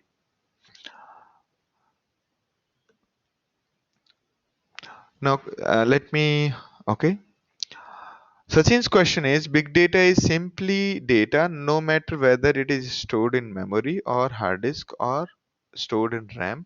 That is Sachin's question. Yeah, big data is simply the data, but it's a simply the data when we cannot handle using a single computer. Note that point. Okay. So the moment our data, we cannot handle the data using a single computer and we require a distributed architecture, we start calling it big data. Okay. Although there are multiple definitions, people are trying to change the definition every day, but we will stick to this point. Okay, that's the only reason why we are having these sessions, because there is a certain set of components, certain set of tools which require a different kind of a what do you call, different kind of operation, different kind of learning than the traditional tools. Okay. Could you maybe type out these references or make a note of downloadable notes later so that we could look it up online for those that we don't know? So I'll be giving the recording of this session, and in case you type it out, please share it with me. Okay, I will also love to refer it. Okay, but I'm not sure if I'll be able to type it out. Okay, but it'll be great if I get some time and you get some bandwidth. I'll actually like to put some sort of transcripts.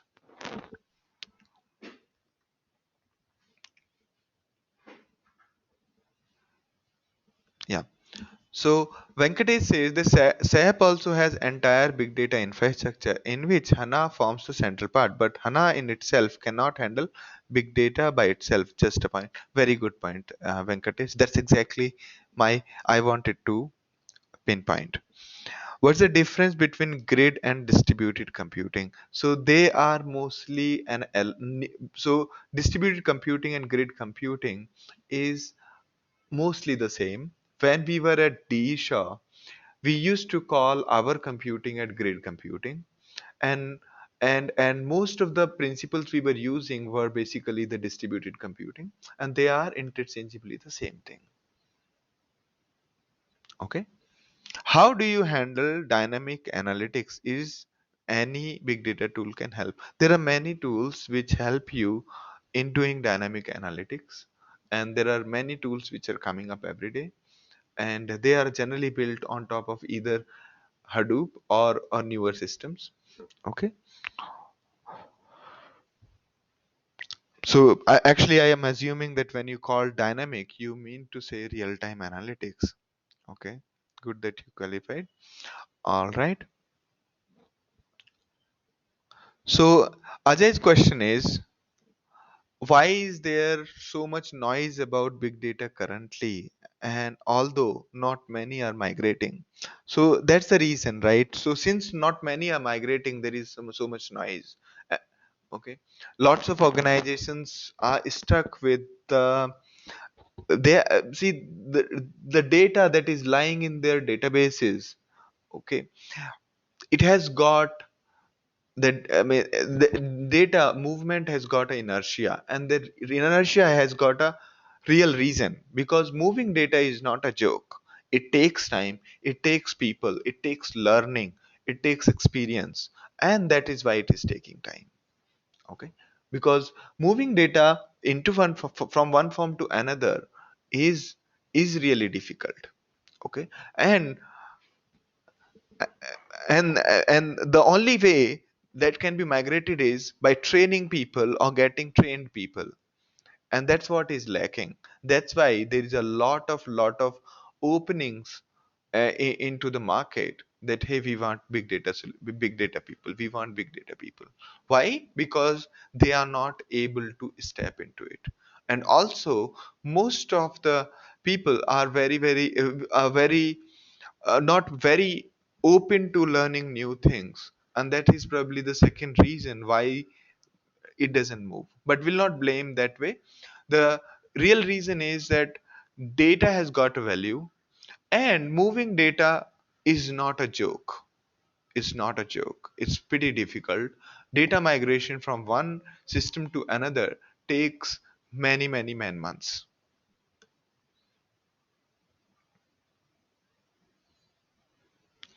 Is it possible for software testing engineer to get a job?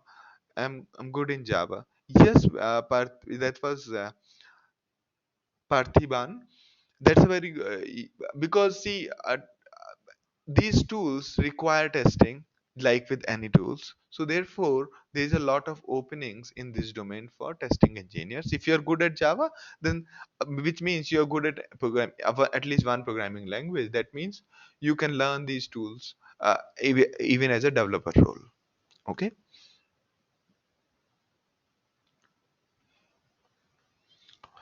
So Madhav's next question is, what is big data stored? Is it in a specific database like NoSQL? Can you explain how Hadoop? So we'll talk about this in the second half, Madhav. Probably you will get the answer in the second half. And if you don't get it, then drop me an email. We'll send it to you. All right. Okay, great. So let's take a 10 minutes break because it has been more than okay. All right.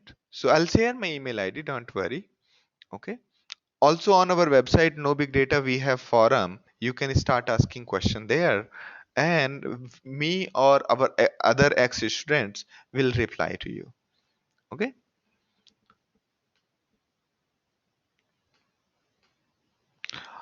All right. So that's all. So let me take a quick break and we'll come back after some time.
Hi guys, I'm back.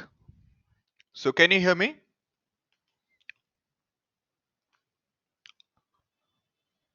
Should I start now? Great, great. So now we have good. Nobody has left, so we have 50 plus people in the session. Great, great. Now let me just go back to where I was. All right. So I was on this slide and I was about to answer your question. So guys, if you want to drop us an email or contact us, you can drop an email at reachus@nobigdata.com. The no, knowbigdata.com. Reach us at knowbigdata.com. Okay. So most likely I'll be answering your questions. And also in the meantime, you can check out the forum of our website. I'll tell you in the end. Nothing to worry. So on the forum, we try to answer every question in detail.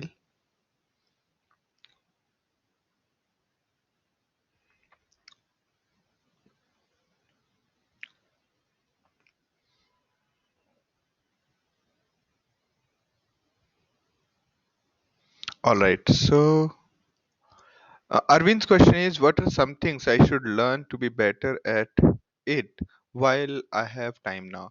Yeah, you should actually go through Hadoop's architecture. You should at least know about SDFS and actually the tools I'll be talking today. You should actually know about these tools. Everyone has got their own new things which you can learn from. Okay, so those tools you should get yourself acquainted. So Madhusudan's question is, all classes of KBD are online, no classroom training. So Madhusudan, we tried earlier with both, and we found that the students who are learning online, their performance is far better than the offline one. And I don't know why, but that was our general analytics answer, that people who are attending our online classes are performing far better. So we stopped our offline classroom. Okay. So Senthil's question is, big data describes size of data where Hadoop is a big data technology. Yes, you're right.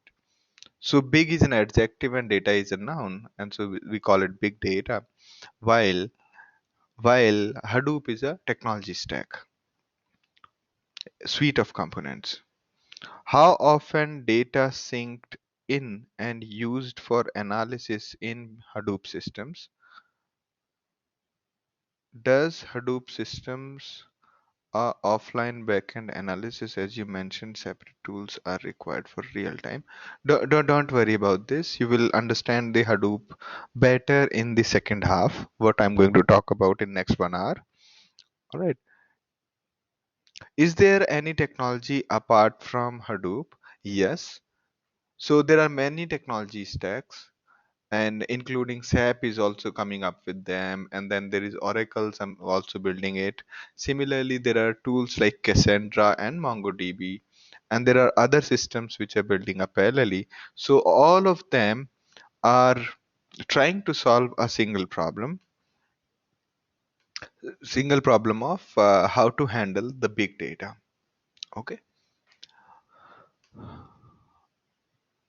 Now let's just go ahead. These are few common myths.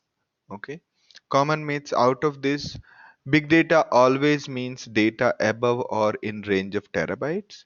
So as we talked about in the second slide about volume, velocity, variety, by virtue of any of those things, can become big data, not only the volume. It's about social media. No. Anywhere there is a big data, it does means it does apply.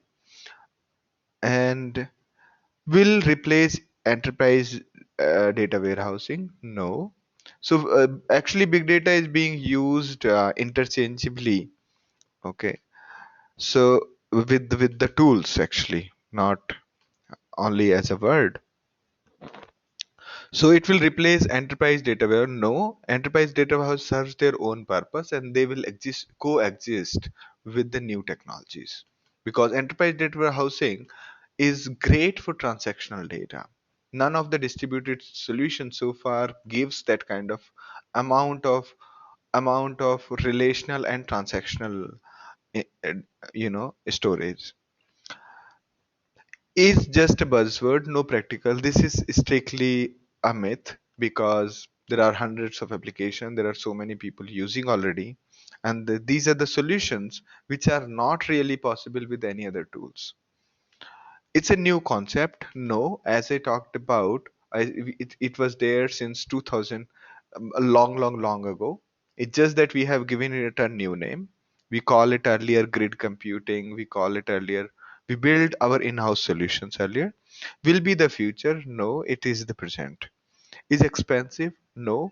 All of these tools are free, open source, as well as most of the documentation is open source. So the only expensive part is the people who are trained in these technologies. Is and that is true only for say next 10 years till the people are expert in this. Is only for data scientists or is magic? No. The good part of the current date is that all the things which data scientists do, most of that is actually available to you in the form of algorithms. Okay, so if you can figure out that this algorithm to be used in these circumstances for this kind of analytics, then you can start using it. So it is no longer a magic. All of this information is available worldwide. Okay, we have enough hardware, we don't need anymore. So it's not about hardware, it's actually the opposite. If you have enough hardware, it's almost, it's another reason to use that hardware and use these newer solution, because almost all the big data solutions work on the commodity hardware, or any hardware they can work mostly. Now we will build it when we need it. This is one of the important ones which we miss out, and this is something most deadly one, because when you will need the data, when you will need a particular analysis, you will not have the data. So most smartest move is to start building the capacity so that you start recording the data, user behavior or various kind of data which you can put to the use tomorrow. Okay, this is probably the most important point which people need to understand, that because lots of business managers or technology managers say that if we need it we will get it. No, the problem is, since you do not have a cheap storage built in or cheap tools available which can handle that amount of data, your people, your developers, your product managers are not really building, really are not really capturing the user behavior which could become really important. Okay, imagine a telecom company who does not record the user's connectivity. They will not be able to figure out any user behavior when they want to figure out, because they have no data. Therefore, it is important to build the capacity so that you can build the capacity. If you build the capacity, then your developers or product managers will be storing the data instead of dropping the data, thinking that it's not cost is too high to store this kind of data, right? And hence you will be able to do the analysis when it's required. Now the last point is, big data is about Hadoop. No, as I already told, it's not only Hadoop. Hadoop is just one set of components. Okay, now this is statistics. So I did a little analysis and I found that the number of jobs on big data is quite high. Similarly, salary distribution as compared to Java and other programming language, the number of jobs in Hadoop are more in the higher salary ranges as compared to the lower salary ranges, which means that most of the jobs in Hadoop and big data pay you higher. Okay. Other than that, These are the few reports of Gartner which say that big data is something all the organization need to work upon, which means there is going to be a huge demand in the industry of the people who are into big data. And I can definitely vouch for these points because every now and then lots of people approach me that why don't you join us. Instead I tell them why don't you send me the requirement of people. I have so many people who are trained in big data. So given that amount of people are trying to connect to me, that they want to trained people, it shows that other than only my experience, if you go to naukri.com or indeed.com, if you are not from India, eh, then you can go to indeed.com for US jobs. You'll see that there are so many job openings as of today. So it's a signal when there is a salary disconnect, there is a lot of jobs, like it's a signal that there is a demand and supply difference in the market, and therefore it is important to learn this new technology. All right, so now let's start with Hadoop. What exactly is Hadoop? And for next, so do not hold your questions till the end of the slide or end of the presentation. Ask your questions then, as and when it comes to you. Do not wait for the wait for me to finish. Okay, because that is the biggest advantage of having an online session.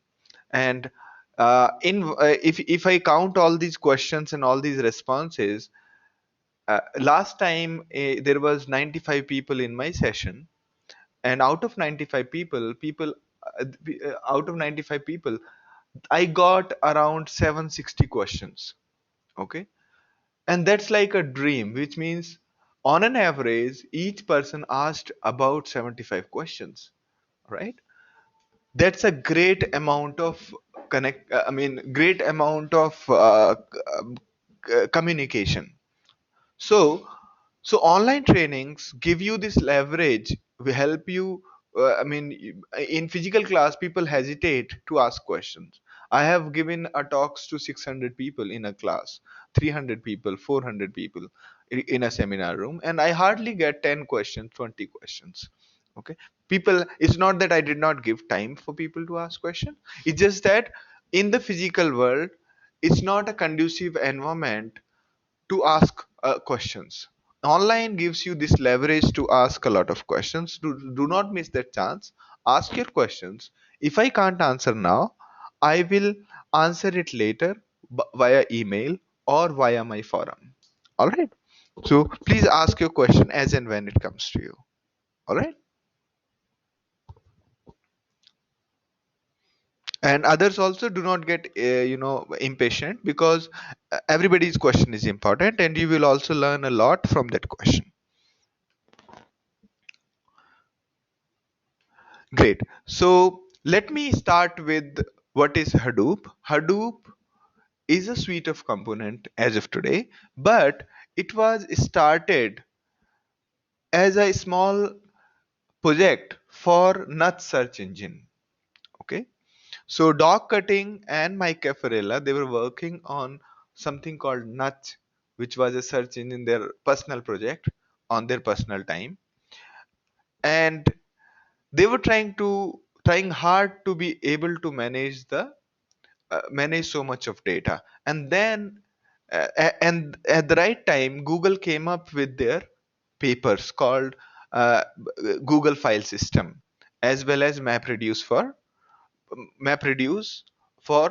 massive parallel programming, okay, by Sanjay Gaimawat and Jeff Dean. Right at that time, when these guys were trying hard to figure out how to store so much of data, they saw the paper from Google and they said, "Ki, this is it. Let's first implement this Google file system in open source world, and then we will think about our own project." And that's what became Hadoop. Hadoop was the name of the toy elephant of the dog cutting skid. And so they made a Hadoop which is based on Google's paper on MapReduce and and Google File System. Initially, only there were two components under this umbrella, HDFS and MapReduce. Later on, there are there are around 13, 14 components that lie under the same umbrella. So Hadoop is open source, which is, and that too Apache, which means you are free to use Hadoop in commercial application without having to worry about paying anybody. All right, that is most important part.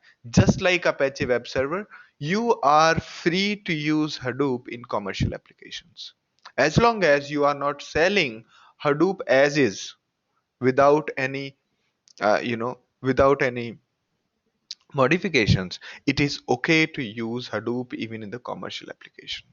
Okay. Second, it's quite popular, quite powerful, and supported. The reason why we are talking about it is because it's quite it has got the massive acceptance around the world. It's a single framework to handle big data. Basically all the components that lie under the umbrella of Hadoop as of today, all of them have these few qualities: reliability, scalability, and distributed computing.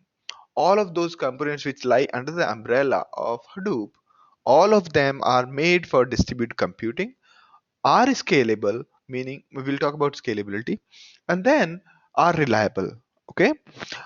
And Hadoop was written in Java because Java is supposed to run on all machines, and Hadoop was supposed to run on all kind of hardware. Therefore, the design choice was Java. So, does Hadoop support mainframe? Oh, that's a very difficult question. I have no clue about mainframe actually. So, if mainframe can run Java, then it can run Hadoop.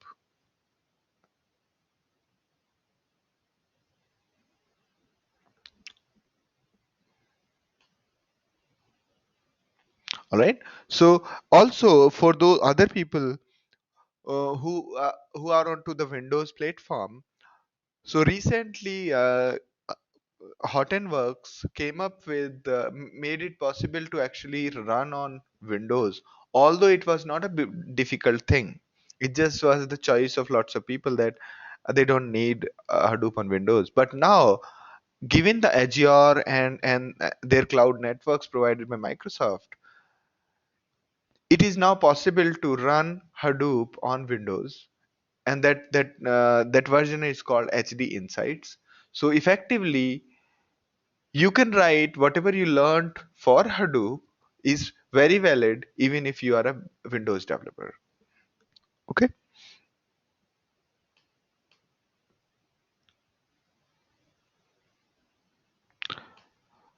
So does that mean a person knowing Java has some advantages over other languages? N- I mean, the only little advantage is that these tools seem to use Java. So, although Hadoop provides multiple programming interfaces, but their core is in Java. So, if you have to do highly specific programming for Hadoop, if you want to modify Hadoop, if you want to extend Hadoop, the Java will be the language of choice as opposed to using Python. Or though, if you just want to do analytics, probably the other programming language such as Python will be better suited. Okay.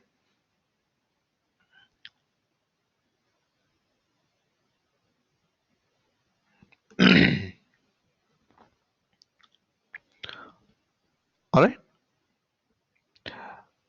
So Bathru's question, Ananda's question is, why do we need Apache in distributed computing? So okay, so do you mean to say Hadoop or Apache? Apache is a good, it's a license. Okay, it's saying that we abide by these terms and conditions. So Apache is the most flexible license. All right.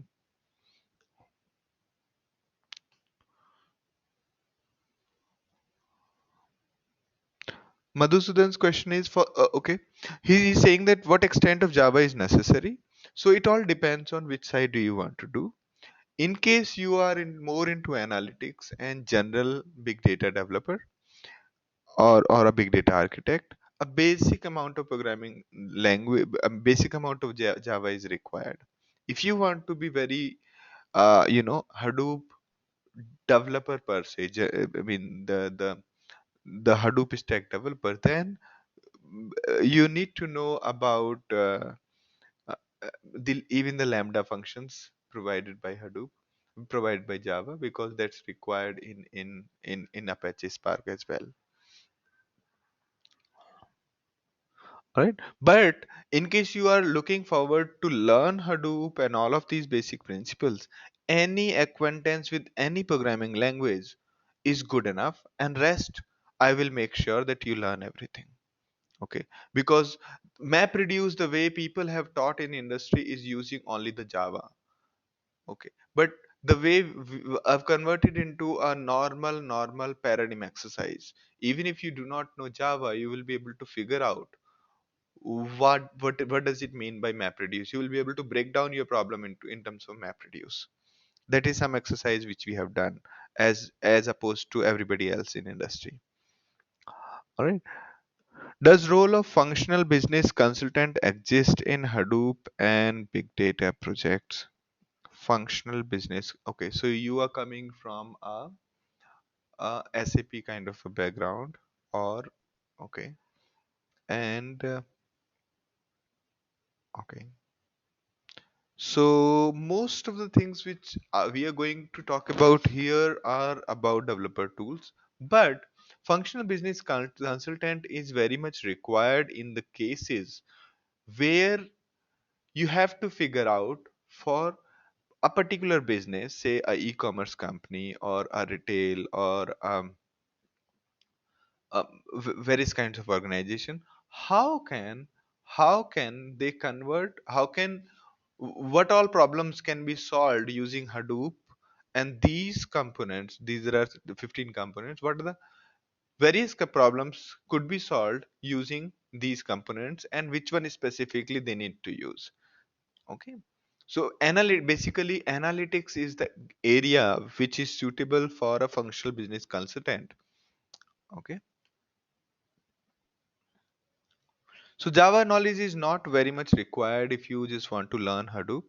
It's only required for extending Hadoop. That was the question from Madhusudan again. Okay. All right. For Hadoop system admin, what are the recommendation for further reading? Any programming skills required? So for system admin, no, because not many programming skill is not required. The only thing I would suggest is get the clear understanding of a Unix command line. That will help you a lot, and that's all. Rest you will be able to handle. I'm 9 years experience into telecom professional, working more on domain than knowledge, than language. Okay, okay, okay. So basically, the domain expertise will come very handy. So that is Madhusudan's question. I am 9 years experience in a telecom professional, working more on domain than language. So so that will come very handy when you want to phrase a business problem, and then trying to correlate that which all tools will be useful to solve these problems. Okay. So knowledge of the ecosystem, Hadoop ecosystem, will come very handy. And because you come from the domain, you will know that what kind of data we are talking about, and where exactly you would need to use which tool. So even if you do not have a programming language experience, it will be good if you get to know that which tools does what. So what is the NoSQL's role in with Hadoop? We'll talk about it. So Hadoop comes with a database called HBase. We'll just talk about it. Just remind me. So for this course, Subramaniam's question is what all is required. Again, for this course, you would require basics of any programming language. Even if you have done programming 10 years ago, it's good enough. And I would require is a basic knowledge of databases, that looking at a simple SQL query, you should be able to say that, oh, this is doing that. Okay, or at least know that there is something called relational databases, and the way you query is using select, and you join them, and then you get this data. There is indexes and there is these things. So the basic knowledge about databases is very good, because the whole course is about data.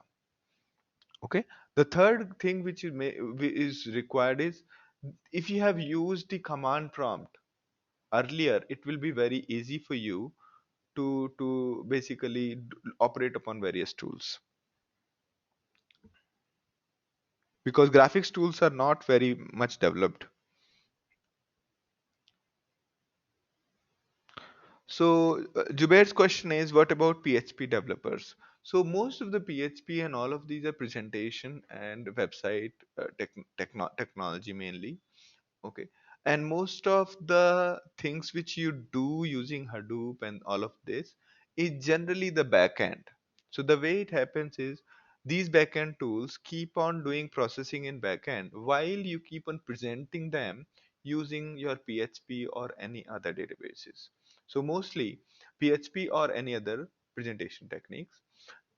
The way it happens is that we developed recommendation using our program on Hadoop, then that recommendation will move to a relational database, say MySQL, and your code from PHP will present it. Okay, so that's where they intersect. So to become the full-fledged Hadoop developer, you would require a basic knowledge about Java.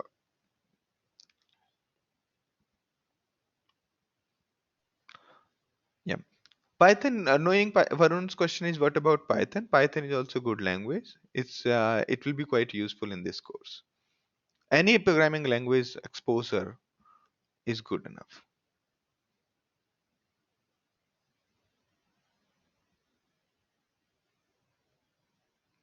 So Ajay Krishna's question is, how much is industry open to accept people from non-programming background to become a Hadoop developer, assuming we have some knowledge on Unix? Good question, Ajay.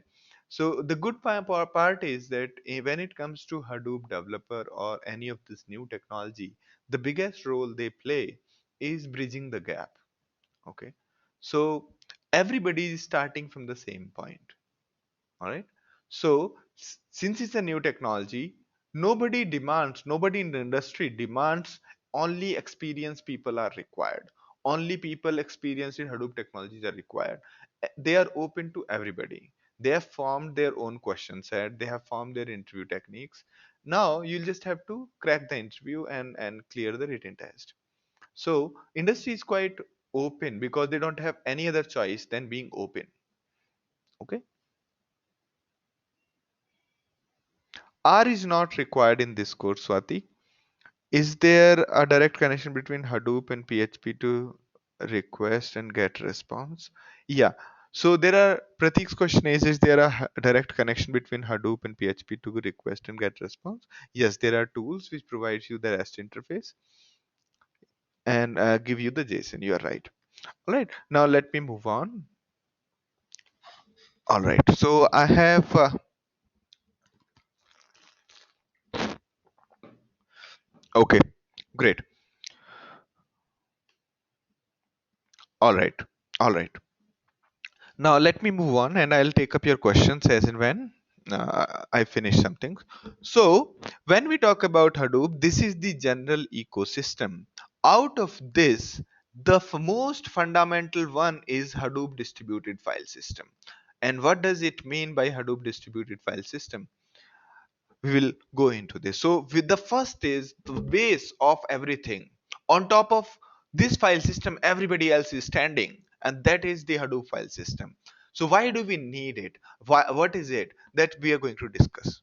Okay, so let me just quickly answer. I'm having 5 years experience in finance. Will this help me in my future as my company using R? Yes. So basically, for you, Ashish is into from finance um, background. You should actually go for something like experience in Pig or similar tools into like R, as you mentioned. That this will really be helpful for you. But knowing Hadoop in general will actually help you doing analytics better. Okay. So let's just go through this question. So you have 100 terabytes of data. How would you store it? How are you going to store this 100 terabyte of data? Given the fact that there are I mean, at max size of hard disk is around 2 terabytes or maybe 1 terabyte. So whatever, I mean, it's like a literal exercise. Whatever comes to your mind, please feel free to say that. So you have got 100 terabyte data. 100 terabyte is how much? 100 into 1000 movies. Okay, which is 100,000 movies, 1 lakh movies. How will you store those data? Imagine this: you live in a community and you decided that you will build a single video server where everybody will store and everybody can watch the movie or video. So how would you build that kind of system?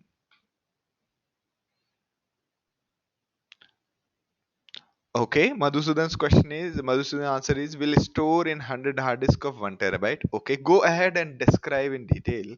That will be good exercise. Okay, Priya's answer is cloud, but my exact question is you are the cloud engineer. You have to build it. How will you do it? Okay, okay, Madhu is going further. Good, good, good. So Madhu is saying that we'll have one primary and others a slave. How exactly? Go into detail, please. Ravi's answer is store it in NAS. NAS is networked attached storage. Okay. Chaitanya again same. Find a network who has it and give their address. Okay. Okay. Now,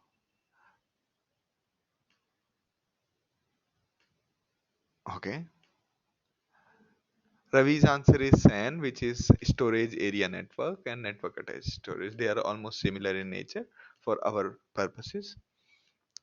All right. So most of you have two answers so far. Either storage area network or NAS. They are similar in nature. And the other answer, which is having 100 hard disk, is similar to the NAS and SAN.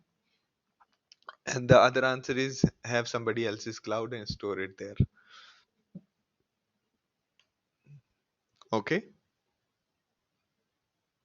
Dilip is saying I'll maintain one index node and other data node. Good. Ashok is saying we'll have many server with store based on customer number. Split up data, store in different machine. Good. That was Madhav. Store the data into multiple devices and connect them a network. That is Sachin. Good. One server, 100 customer. Okay. Okay. Okay. Dilip's further. Dilip is saying, I'll maintain one index node and other such data node. Good. An index node will have details of where the movies are located, and multiple data nodes will store the entire movies. Good. Good. Object based storage. Okay. Okay. Great. More. Anybody else? Anybody else?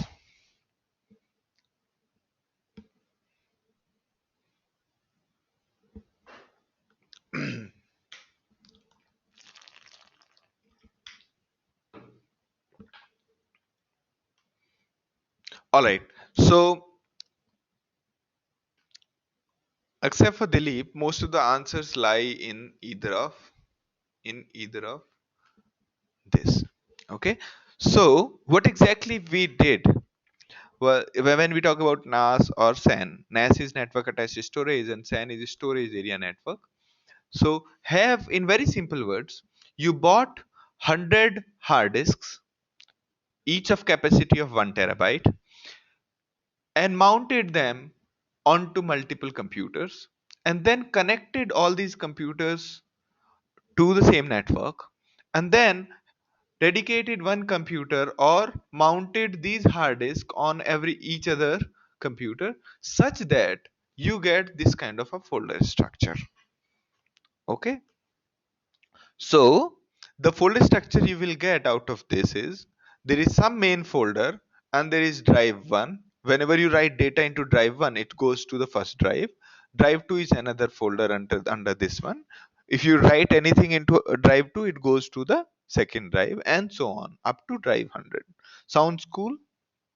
This is how we actually managed long back in 2000s, actually 1990s. And just to be on safer side, we took the backup of drive 1 onto the same computer on which the drive 1 is located. Similar is the case of drive 2. For all these hard drives, we used, instead of 100 terabytes, we had 200 terabytes of storage built in.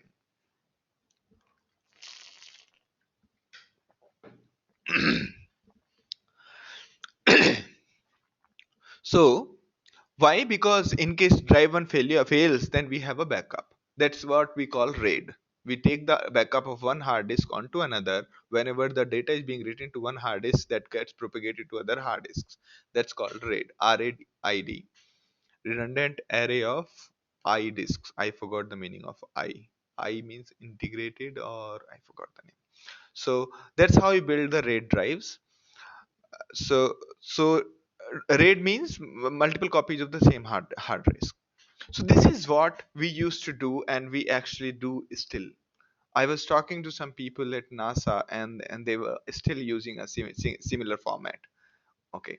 Now, do you see any problems with this kind of? Okay, independent. All right. All right. So do you see any problem with this structure?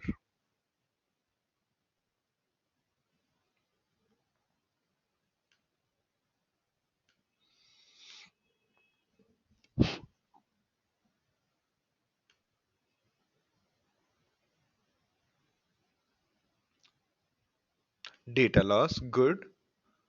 So in so Mani's quick answer is that there could be data loss. Data loss, as in case one hard disk goes haywire, even though we have a backup, people are not able to access it right away. Or in case there is a disconnectivity somewhere here in the wire, whether the hard disk has the data or not, it's not accessible to anybody in the network.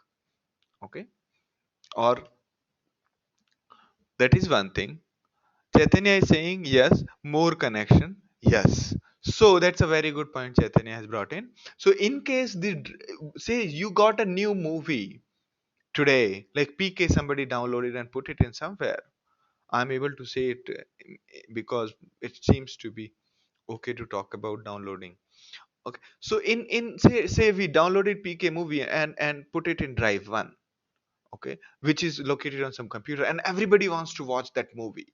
So that computer will get to so much load that will have to, this will get so overloaded, maybe the computer might burn or shut down, go unresponsive, or the hard disk crashes.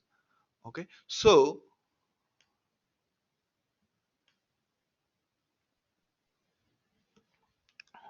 all right, availability is the correct word for it. So it's not fairly available. Thank you, Ajay. If one disk fails, data cannot be recovered. That's Prashant.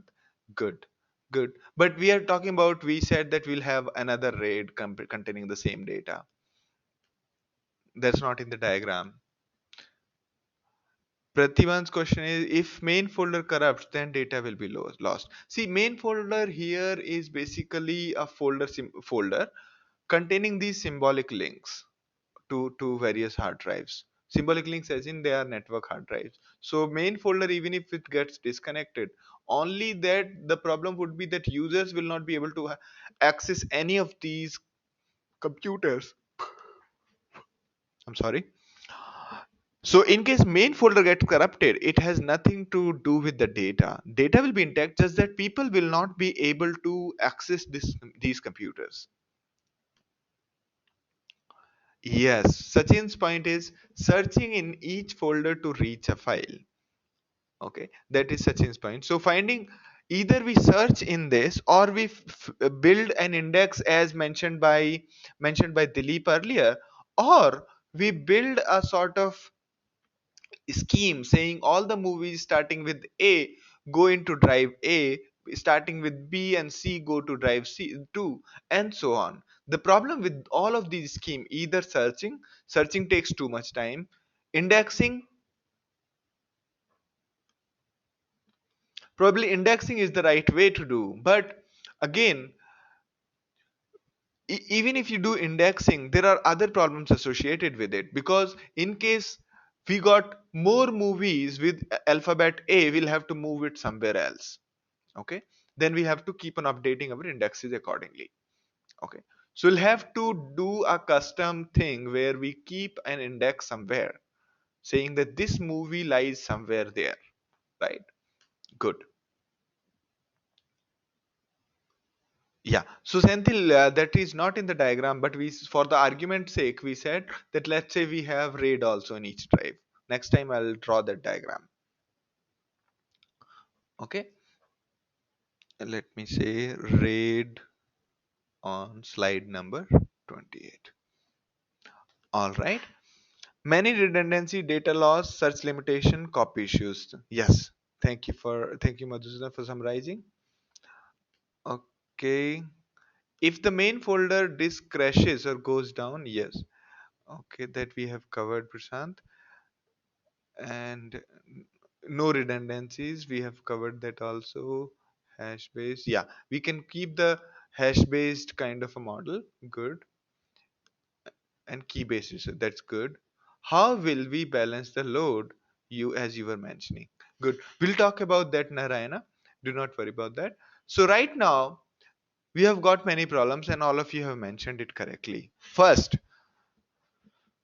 what about failures and backups? Though we have backup, but the problem is far more than that.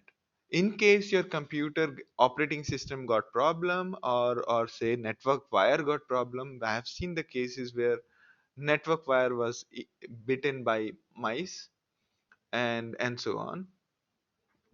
So, and second problem is distributing data uniformly. First problem was where to store which file. Second problem was that how do we make sure that all computers are equally filled with the data. It may be that the computer which we designated for the letter Q is empty while others are free, and so on.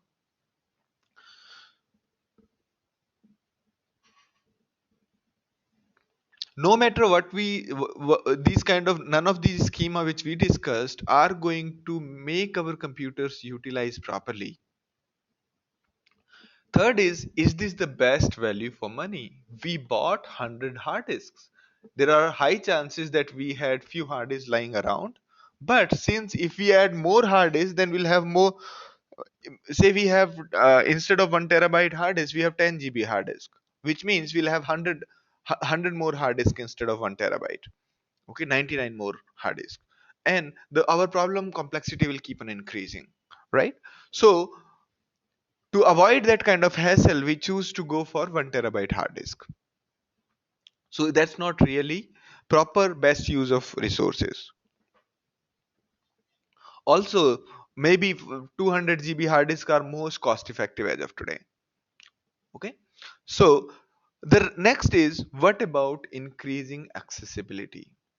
That is the first thing which we covered. When you got so much of load, everybody wants to watch a particular movie which was released yesterday, and therefore this scheme does not work.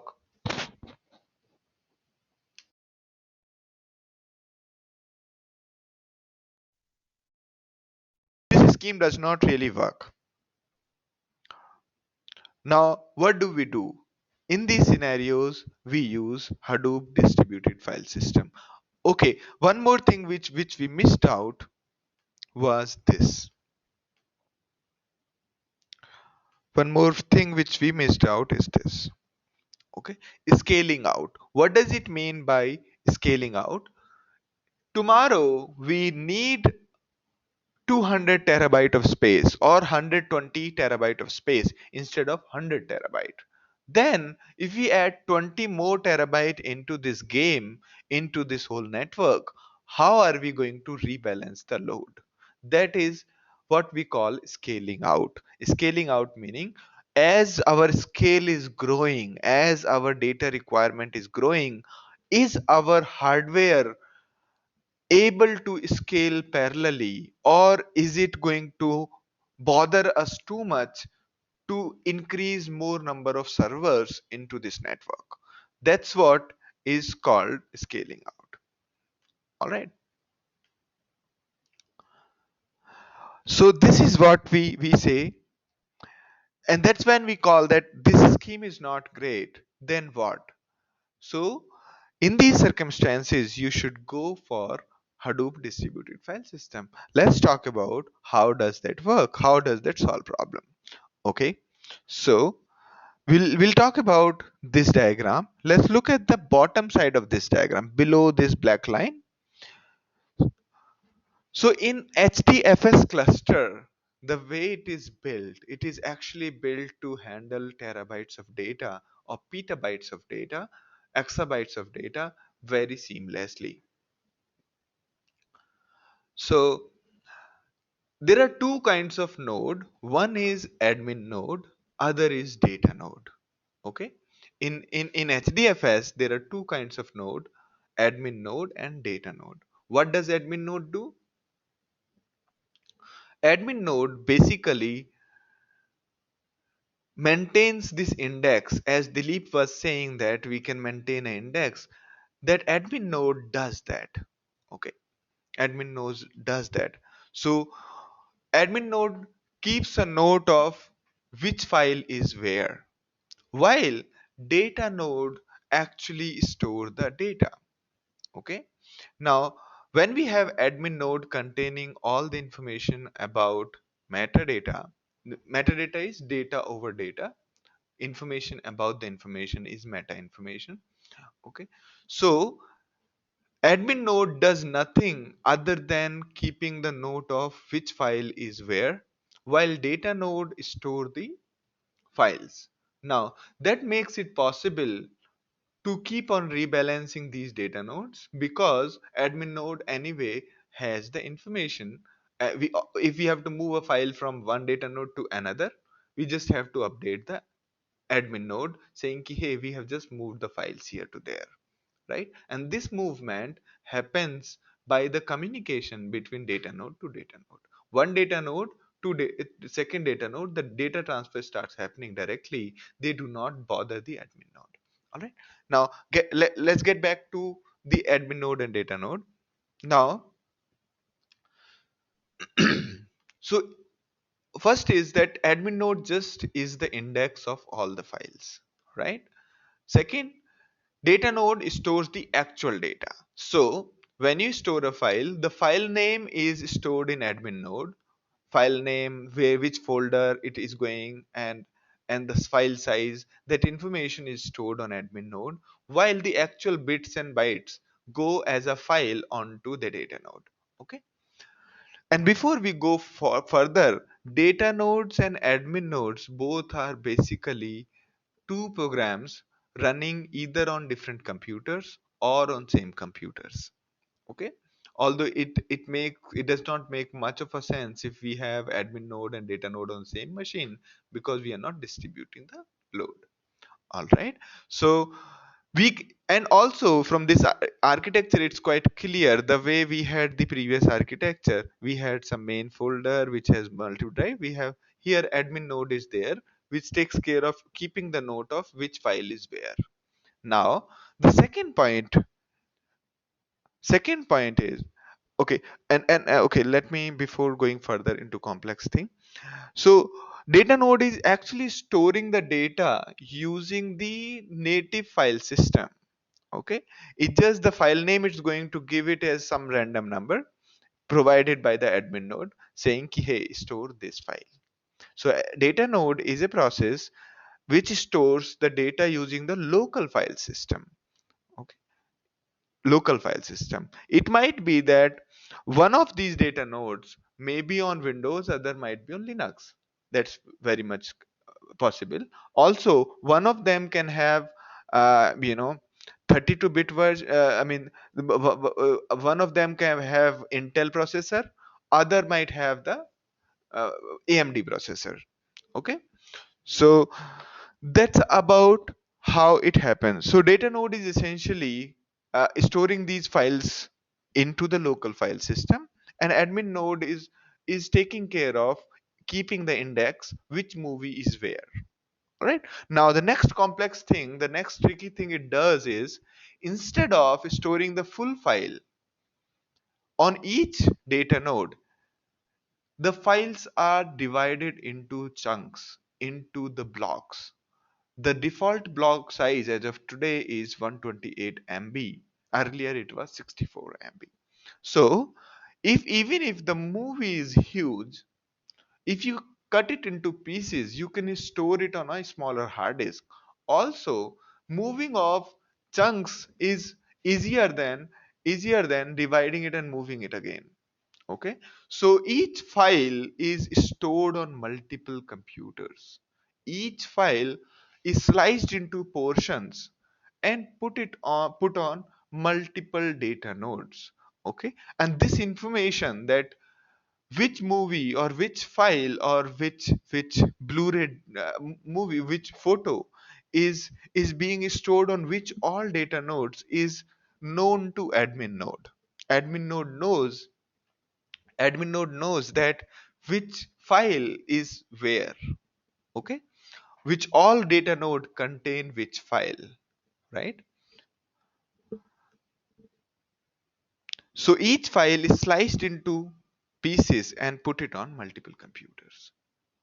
All right, so first important thing was, there is an index, there is a list of files, okay, which admin node maintains, and then there are data node which stores the actual data. Second important thing to know is that second important thing to know is the files are split into the block size of 128 MB each, which means that all the blocks except for the last one are going to be 128 MB, while the last one might be smaller than 128 MB. And these blocks might be on multiple computers. So computer one could be having first block, second block goes to second computer data node, or third data node contains the third block, and so on. Now, what is the benefit of this one? First, if a file is first benefit of this one is that even if you have hard disk of 4 GB, you will be able to utilize that. Okay, that is the first benefit of having is slicing this data into smaller chunks. Third, in case a user want only smaller chunk of data, it does not have to bother the whole file. It can quickly jump to the node containing that particular block which the user wants and give it. For example, you are watching a video, always you are watching some 10 minutes, 3 minutes, 4 minutes, so the window keeps on shifting from one data node to another because that's what you want, right? This way, the other benefit of breaking the files into parts is you are able to distribute the load onto multiple computer. Imagine this, for a movie like say PK 4 GB, it's a 4 GB, 4 GB movie, right? You will have 40 pieces. If you have 40 computers and those pieces are located on 40 computers, now all the users will not be coming at the same instant.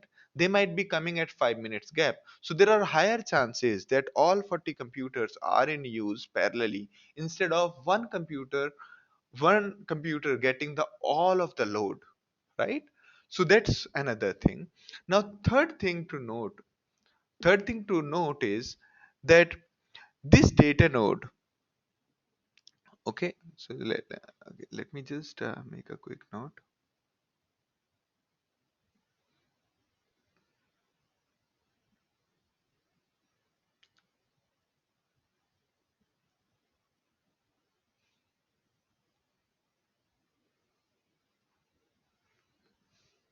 All right. So the next thing to note is that this data node which we are talking about, it replicates the each of the blocks to multiple machines. By default, the replication factor is 3. So by default, every block of the file is copied to two more data nodes. Okay. So which means that each each file is going to be copied to two more computers. And the moment one computer goes down, one data node goes down, that replication factor will decrease to 2, and hence the other node will quickly replicate those pieces which got lost because the first data node got down. So they will start replicating, okay, to bring back those that lost replication factor. So each block is copied onto other data nodes. The backup is always on another node, it's not on the same node. So all the blocks, so each file is split into blocks, each block is copied to multiple nodes, and in case one data node goes down, the block got lost will be further regenerated by copying from one another. Okay, this makes sure the resilience, this makes sure the data never gets lost. And that is the importance of having this kind of mechanism. All right, this kind of mechanism makes sure that we will have files no matter what. This replication factor is also noted in the admin node saying this file has got this much replication factor. Also, this block size by default is 128 MB. While storing the file, you can also say that my block size, I want the block size to be this much. Okay, that admin node will take care of those parts. All right. The other benefit of distributing the data is in case you are doing processing of the data, you can send the code to the data and get it executed on data node without such that the first, the code get executed on multiple computers. Second, there is no data transfer involved to process the data.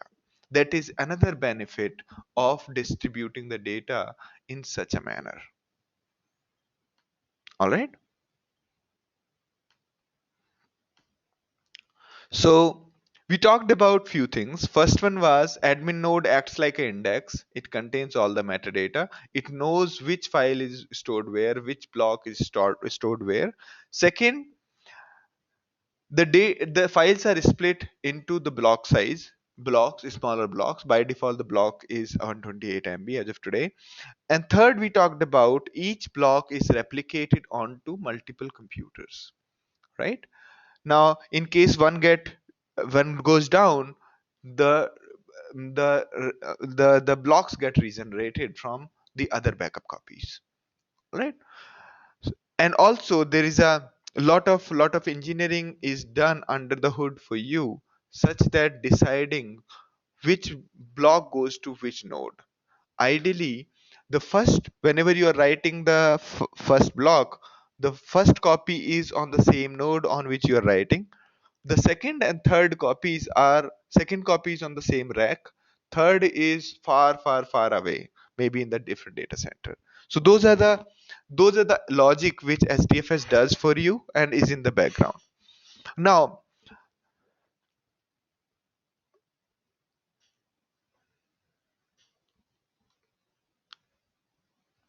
now what happens is that, say, you might question that, first, Who is doing this splitting of blocks? The splitting of block is done by the client for you. The client is that command line you are going to use to store the file on this network. This client knows where is the admin node. It goes to the admin node and say, hey, I want to store my file. Admin node says to the client, say, hey, you want to store your file? First split it into these block size and then store your first split into onto this data node, second split into this data node, and third split onto that data node. And now client will go to talk to each data nodes and will store the data there.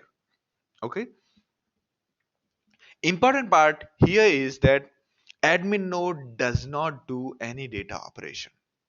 Even if making the copies of the blocks is done by data nodes themselves by talking to other data nodes, it just guide each data node and tells each data node that, hey, copy the file onto another data node, don't bother me. All right, so that way admin node frees itself from all kind of data operations. Otherwise admin node will become the bottleneck and there is no point in running the whole cluster because admin node is the bottleneck in data read operation, right?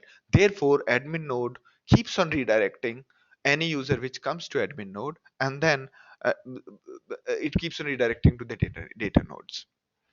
All right, now next thing is that admin node is not the bottleneck. Second, admin node's backup is always there. It's not, it's a hot backup kind of thing.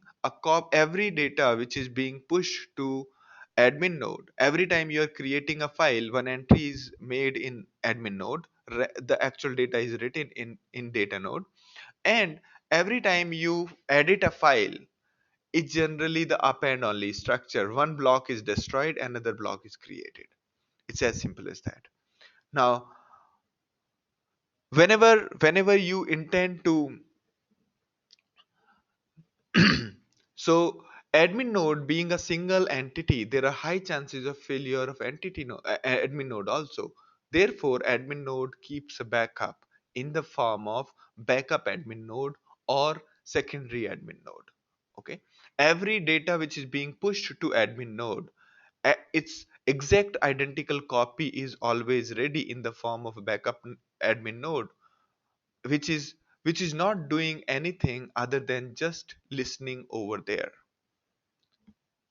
All right, it just, and similarly everything data node has to inform to admin node, a data node also informs to backup name node, backup admin node, so that the data is copied. All right, so that's what we had to talk about the STFS. This is the way it handles the whole picture. So this diagram shows you what actually happens. So client goes to the name node. Name node contains the full directory structure plus the replica, how many replicas are there, and then there are data nodes which contain the actual data, and the data then client writes directly to the data nodes, and data node also keep on replicating blocks from here and there. All right, now these are the same diagram showing there's a client goes to the name node says that go to name node's next state is go to the output stream and start writing the data. Okay, and these data nodes start communicating with each other and start replicating your block, and the similar diagram is here. And right, so where does the slicing takes place?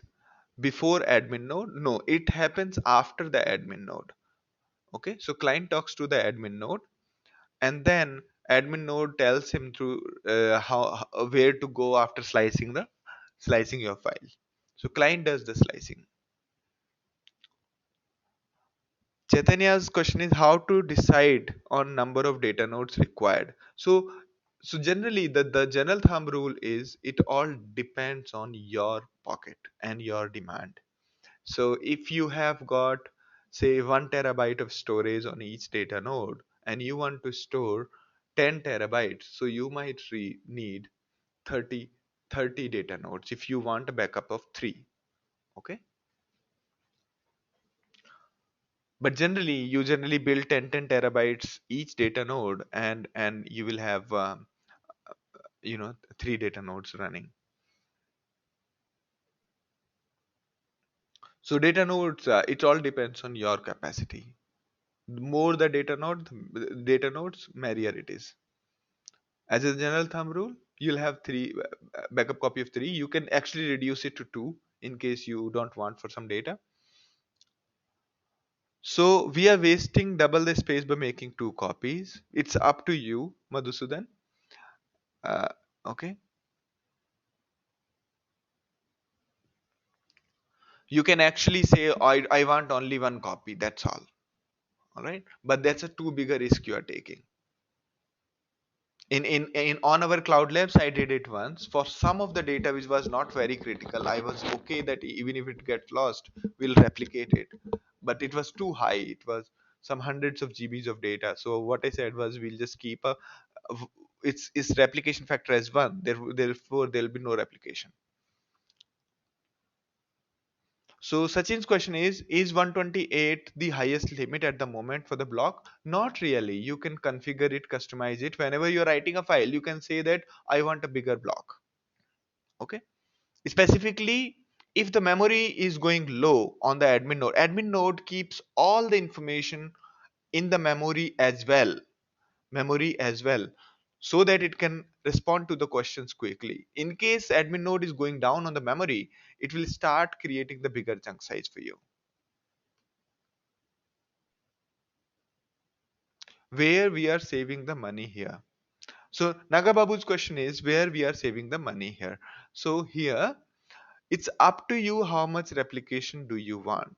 But the more important part here is, even if you have an old hard disk of 6 GB, 3 GB, 10 GB, 5 GB, you can store a Blu-ray movie in it if you look at it.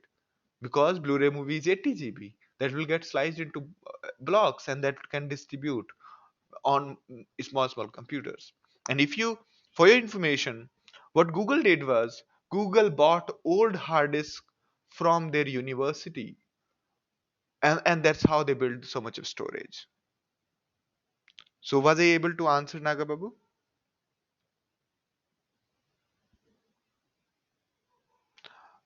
Right?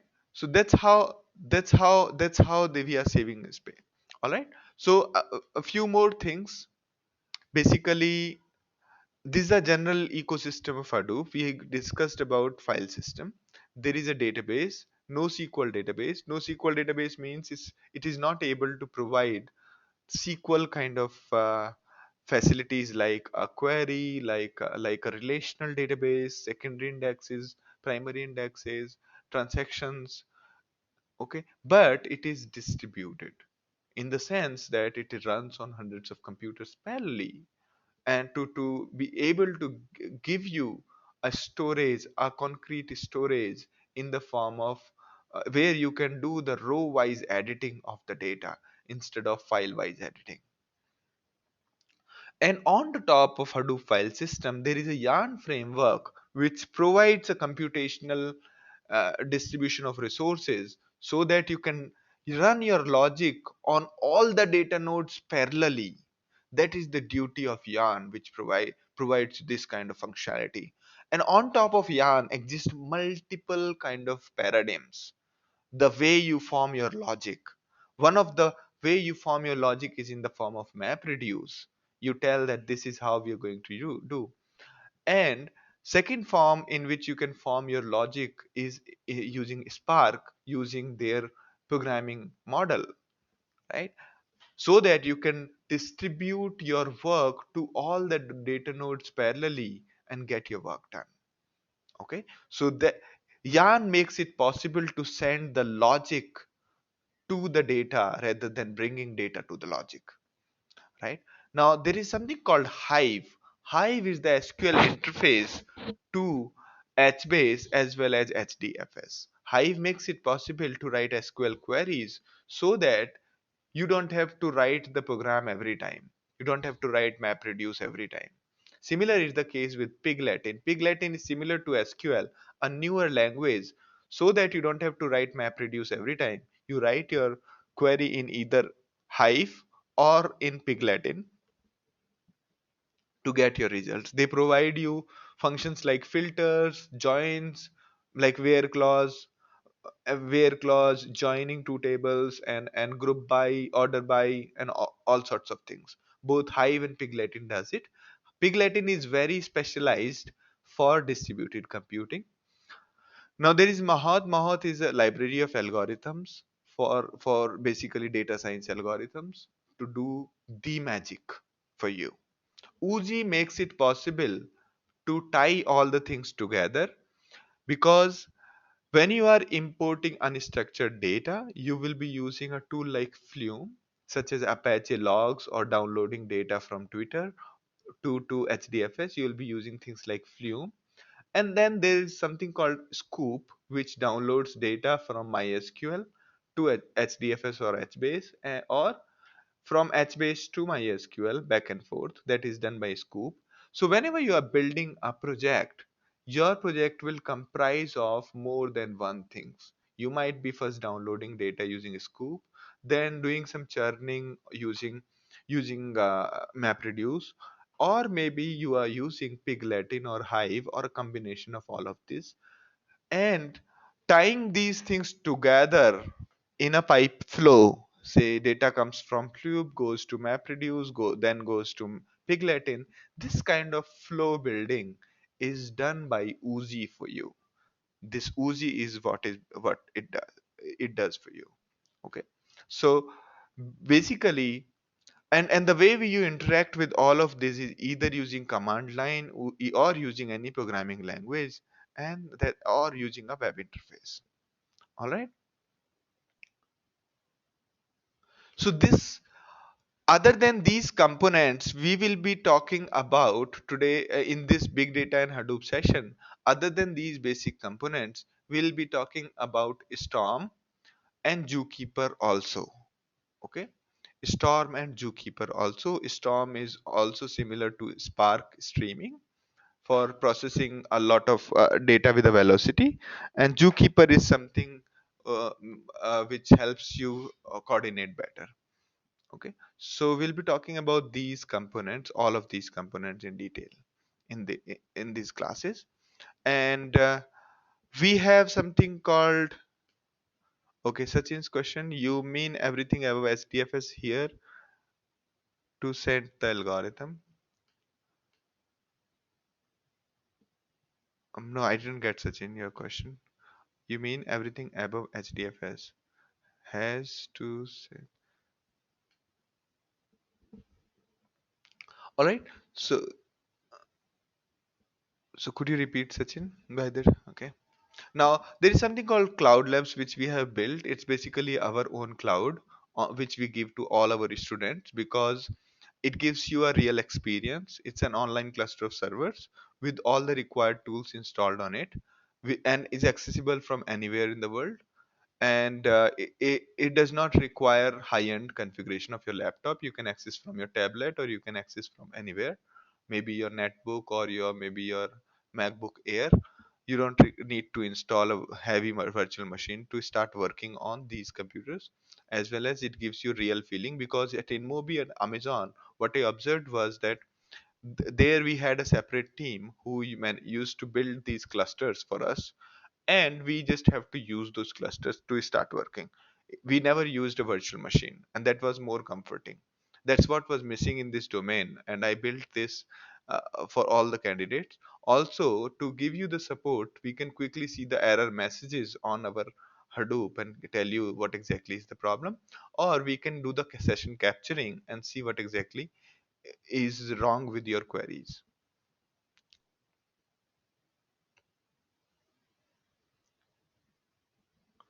Okay, so Sachin's question is, everything above HDFS in this diagram is to define the algorithm and send to HDFS. Yeah, sort of like that. So all of these components above HDFS store the data onto HDFS. All right. So you can have a look at our console. Those students who will be signing up for the full course will be using our admin console. Okay, this is admin console, and admin console is logging in.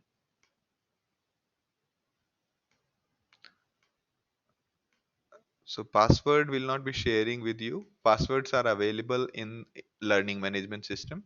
You can log in onto my courses and you can have a look at the course. Look at all of this information. Okay, so if you go into say one of the courses, everything is available under that course. Okay, presentation, slides, everything. How to set up, even we provide you the full guidelines on how to set up the virtual machine, but that's not required really. All the quiz related to today's session is available in learning management system. You can go through the quiz, those who have signed up or will be signing up. Right now, those who want to sign up with us, the second session onwards is starting from 18th of January, 8:30 p.m. These are Saturday Sunday classes, 3 hours each with a 10 minutes break. There will be total number of 11 classes and each course is 18,747. So I hope, all right. So that's pretty much about us. In case you have any problem accessing this, okay, let us know. Drop me an email at reach us at nobigdata.com. I'm the first person who will be attending this one. Okay, and we'll revert back very quickly for whatever questions you have. Okay. So any questions do you have for me? I know that I have rushed through few components in the last, but never mind. We will cover up those components again in the second session so that there is no doubt at all. So feel free to ask any question you have. Also, you can sign up with on our website and go to the forum and you can start asking the questions. Okay.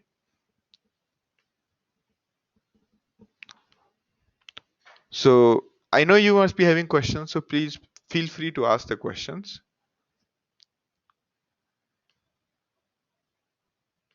So second session is 18th January onwards, and from second session onwards, it's not free.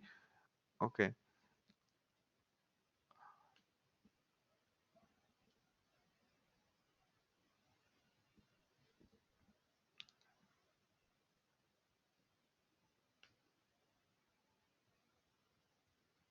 Yes, Sachin, that's a very good point. So SAP HANA and Hadoop together is a good skill to have in the market. Yes, but I would put Hadoop before SAP HANA because Hadoop has already proven in itself in the market, and there is already demand in the market.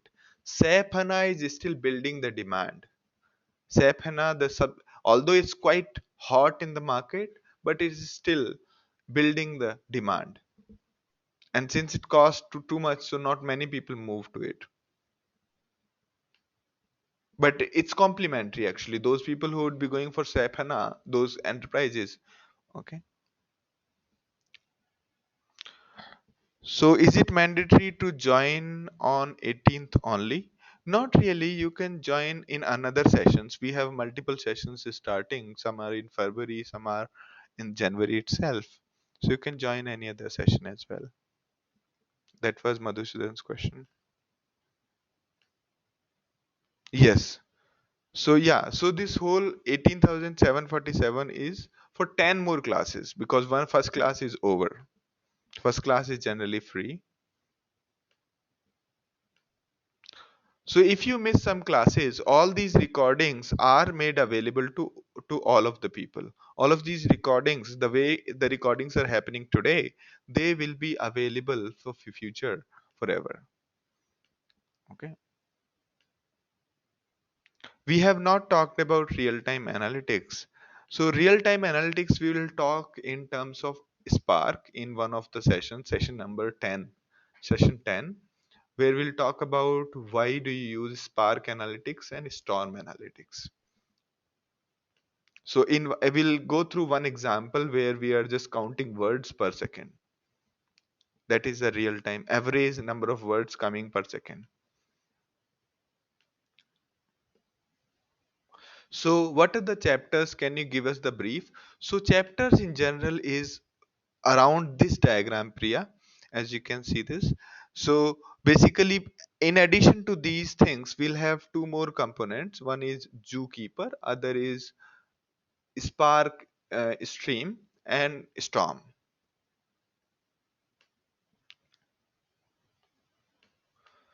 When you would you share the recording? This recording will be available to you by tomorrow morning. Okay, by tomorrow afternoon you will get an email with the recording. Please briefly highlight big data and IoT. So IoT is a way to generate a lot of data and information, while most of the intelligence and analytics is done by big data solutions in the backend. In very simple words, people are using Internet of Things. People are building a lot of devices. They all devices store the data onto big data solutions.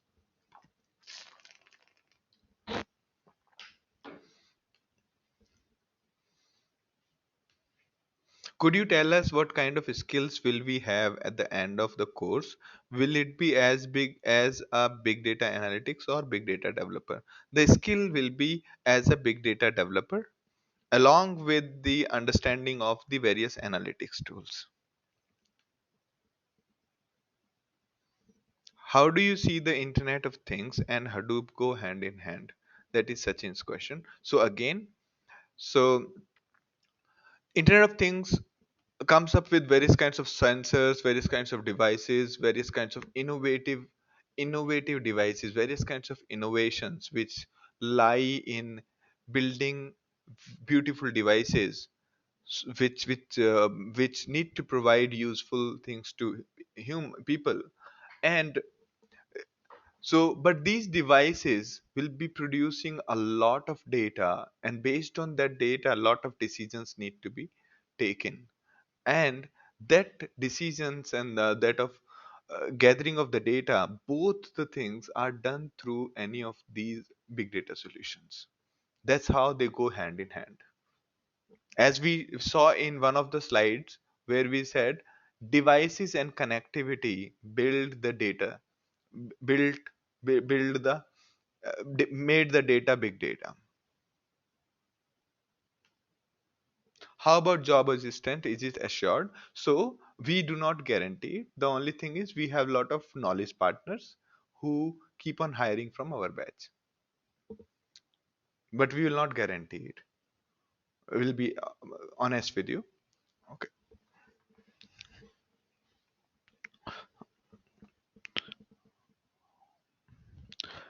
Will there be assignment? Yes, there is assignment for today's class also. Okay. If you sign up with us, you can have a look at the assignment and then test yourself. So yes, we will go through a real-time project scenario and the examples of how projects are done. So some of the projects are based on the sentiment analysis and recommendation engines. So without working on any previous database architecture except for MySQL, will it be possible to become a core big data developer? Yes, that was Jubair's question. Yes, definitely. Because if you have the clarity of MySQL, if you are able to use MySQL efficiently, you should be able to handle most of these situations. Is there a Hadoop certification? So we have our own course completion certificate, and many people recognize our certificate very well because we are actually considered quite popular in case of a big data trainings. Right. So, although there are other kind of other people, other companies also providing certificates like Cloudera, like Hottenworks. So we also provide our certificate. So those are the two popular one: Cloudera certification and Hottenworks certification. All right. So guys, Also, could you list down a couple of things which we can work on before starting the course? Yes, yes, we have those things listing down, like few things which we'll work on before. I mean, we have that clarity in place. If you go through our Hadoop's page, you will see that. On what basis big data companies hire? Big data companies, all of them have their own interviews, own written tests. Okay, objective and subjective, and that's how they are hiring. Most of the companies who have interacted, that's the way they are hiring. Should payment be made on a single payment? Yes, you have to make the payment before you start the course. Okay. How difficult it will be to go with self-learning? So, with self-learning, the only problem I foresee is that you will not have the urgency. That is the only problem with self-learning. You will not have urgency, and you will not note down your questions and will not ask questions. This is my personal experience. So most of the people, they do not, the way I have compared both the results, people who have taken our self learning courses, they generally have not finished the assignments, while all the people who attend the classes, they finish all the assignment and submit in time. So any books and further reading for today's session? Everything will be provided in our this LMS for each session. At the end of each session, the presentation, the quiz, the recording, and everything, including the further learning, will be provided. Also, in this presentation, there are two links. These are good enough for further learning. Okay, these are good enough for further learning. All right. Are there any course detail and agenda? Course detail and agenda available on our website itself, and on the first slide also here you can see there are these 11 classes. All right. Thank you very much. I'm running 25 minutes late, but yeah. All right. All right. Although I've cut down a lot of content, moved a lot of content to second session, still. All right, guys, thank you very much. And it was a great session, and it was a great set of questions answered, asked by you guys. And see you in the session. Okay, great, great. Thank you, Chaitanya. Thank you, Sandil. And thank you, Zubair. Thank you, Sachin. Thank you, Priya. Thank you, Muthu. Thank you, Ajay. And thank you for being in the session. I hope you learned something today.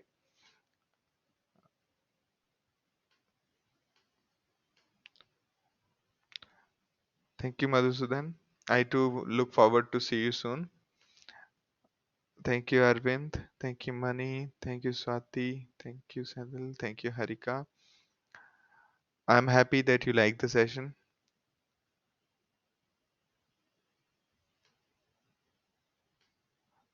Yes. Please feel free to ask your questions at Reach Us, or you go to our forum there. You can go to our forum and you can ask the question specific to the technology stack or general. Right? Both are fine with us. Okay. We'll try our best to answer your questions quickly. All right. Great. Great, Parthiban. If you like it, I'm happy. I try my best to make the session good. Thank you, Sachin. I'm happy that you found it good. Thank you, Priya. Thank you, Ananda. Happy New Year to all of you and to you too. So he's wishing Happy New Year to all of you. Have a good day ahead and bye bye. All right. Feel free to stay connected with us.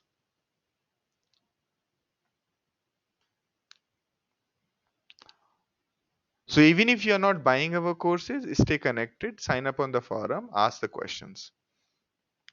All right.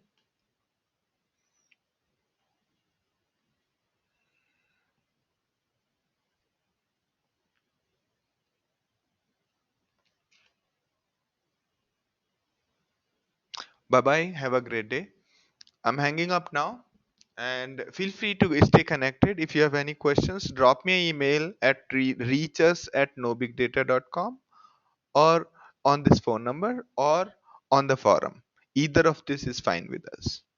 All right. There are multiple ways to get in touch with us.